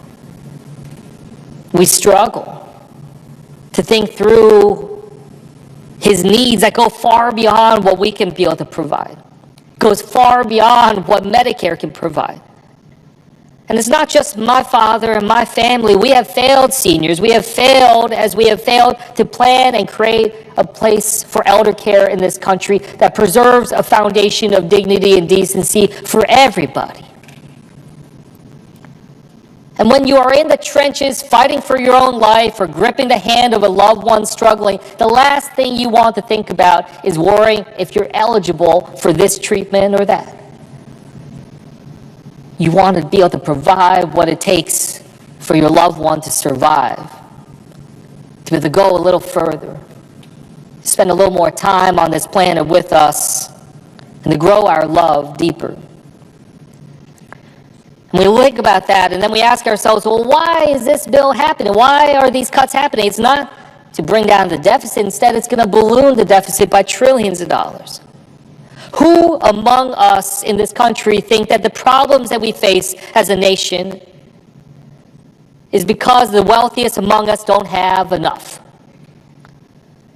The distrust in government right now, it's not because politics isn't doing enough to help the most well-off in our country, the billionaires and the millionaires. I asked my colleagues to find the courage to do the right thing. I want us to bring back to 2017, in this very chamber, as senators gathered to decide the fate of the Affordable Care Act, which was at the time hanging by a thread. Many of my colleagues here in this chamber were also on the floor at that time. I was not. I was a regular citizen, angry at what I was seeing unfolding, watching it on my phone. A citizen that felt so detached from what was happening on this chamber. I remember thinking to myself, how could the Senate be seriously considering doing such harm to this country, to so many Americans, by trying to gut pre-existing condition protections, the Affordable Care Act, so much others? I asked myself, am I missing something? Am I missing information to understand why it is that this is even happening? And we saw rushed conversations, and we saw people running back and forth. And we also saw Senator John McCain step up and signal with his arm that he did not stand for this. Senator McCain's vote was a rare moment of doing what you know is right, even when you're surrounded by noise telling you it's wrong. It's surreal now finding myself on the floor of the Senate in a similar moment in our own nation's history, when so much on the line with this vote, and I look around this chamber and yet again think the exact same questions from 8 years ago. How can the Senate seriously be considering gutting care for so many? And now, with the benefit of being here and the conversations and the information, I'm still left with this question of, am I missing something? How is it that such an esteemed body that is meant to protect the American people, in this chamber where so many decisions have been made to protect the American people, that we are on the cusp of doing something that will do generational damage to so many American families? This vote before us seems as surreal and reckless from within this chamber as it does from outside. But while the problem is the same, so is the solution. It is about courage. The courage John McCain had. The courage that so many of my constituents have. So many people who have called and shared their personal stories, stories about their family's health they probably had never told anybody. But they feel so desperate right now to do something that they are willing to open themselves up. Be able to pull back the curtain of the dangers and the pain that they have endured.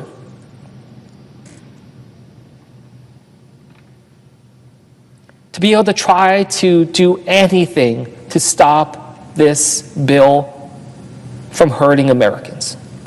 That is courage. And it's courage about standing up against the big money and the special interest, and sometimes it feels insurmountable. And I say to my colleagues here today that you won't be remembered by whether or not you pass this bill on President Trump's timeline, or you feign concern about constituents just to be able to stab them in the back later. You'll be remembered by your courage to stand up and say no. You'll be remembered by your courage to speak out for the people, not just the few who have paid, but for all of us. He'll be remembered in the same way as our former colleague was remembered by what he did 8 years ago. I urge you to remember that this job is bigger than all of us, bigger than any one man, any one party. It is about using our vote and our courage to make lives better for those that we represent. History and the American people are watching. You still have time. You still have power. I still believe in this chamber and believe it can be a force for good. Let us use it for the children, for the disabled, for those not in this room. And with that, I yield back.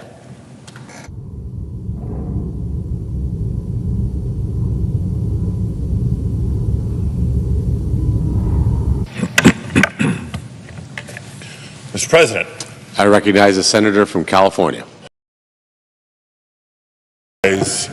In opposition to the reconciliation bill before us, but before I get to my objections over the substance of this historic attack on working and middle, they're breaking the Senate rules to hide the true costs of the bill. For the second time in just 6 weeks, the Republican majority is going nuclear on the Senate rules. And they're doing it with the same purpose, to avoid the 60-vote threshold of the filibuster in order to pass a very unpopular agenda. Now, I know oftentimes we're advised against getting into quote-unquote process, because most people may not care about process or understand process, but in this particular case, it serves to underscore the significance of the damage that this bill represents, the procedural lengths to which the Republican majority is going to try to get this done. And I do have to say it's so surprising, because it was just in May that Senate Leader Thune unequivocally said, quote, "While Republicans are in charge, the legislative filibuster will remain in place," end quote. If we go back to January, he was asked about this because folks kind of had a sense that this might be coming. He said then about overruling the Senate parliamentarian, quote, "That's totally akin to killing the filibuster. We can't go there. People need to understand that," end quote. But now Republicans are trying to do exactly that, to hide behind the technical language of Senate procedure to harm working families. And no, like I said, it's not the first time.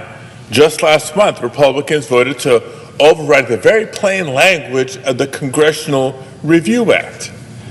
And they voted to overrule the parliamentarian to repeal California's Clean Air Act standards with a simple majority vote.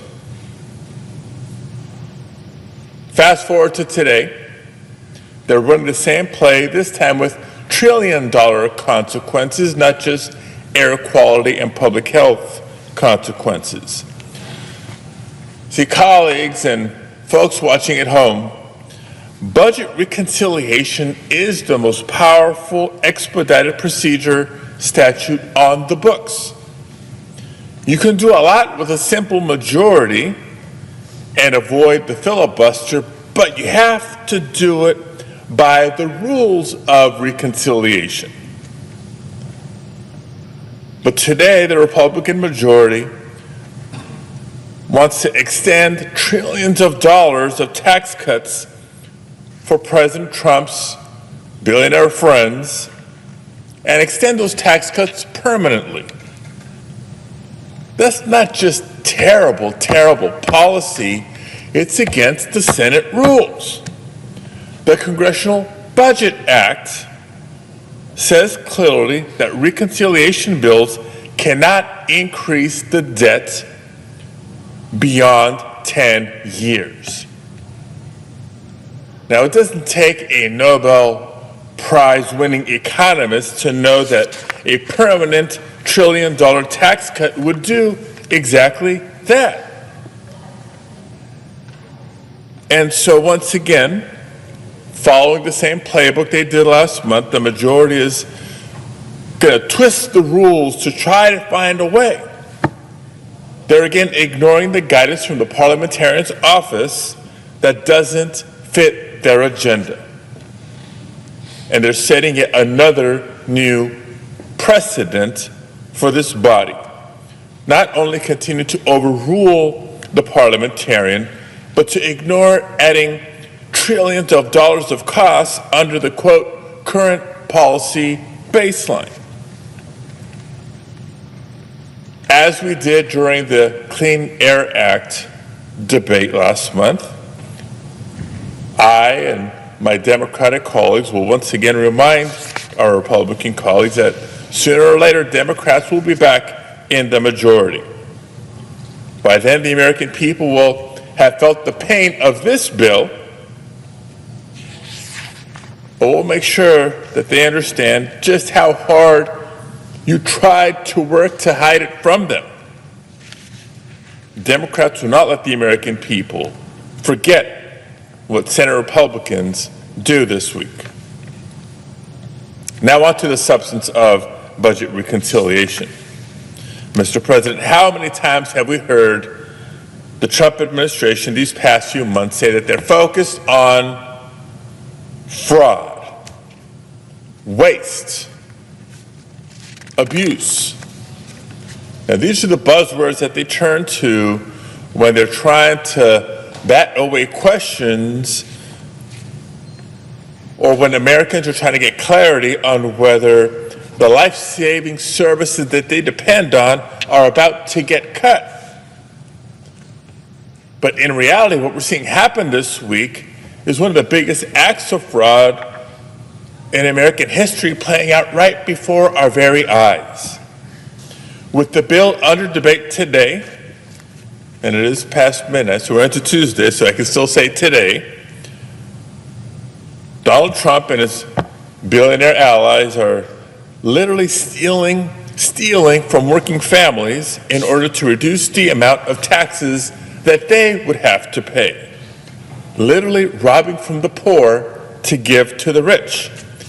And for anyone really wondering whether they would actually do that, we know that they will, because they've done it before. In 2017, during the first Trump presidency, Republicans seemed fine, saying they could afford hundreds of billions of dollars in permanent tax cuts for large corporations. I remember the arguments back then. This is going to grow the economy, they said. In time, it will reduce the debt, they said. Well, that didn't happen. So today, now they're arguing that we can't afford programs that keep kids from going hungry. We can't afford the programs that keep lights on in emergency rooms. It's outrageous.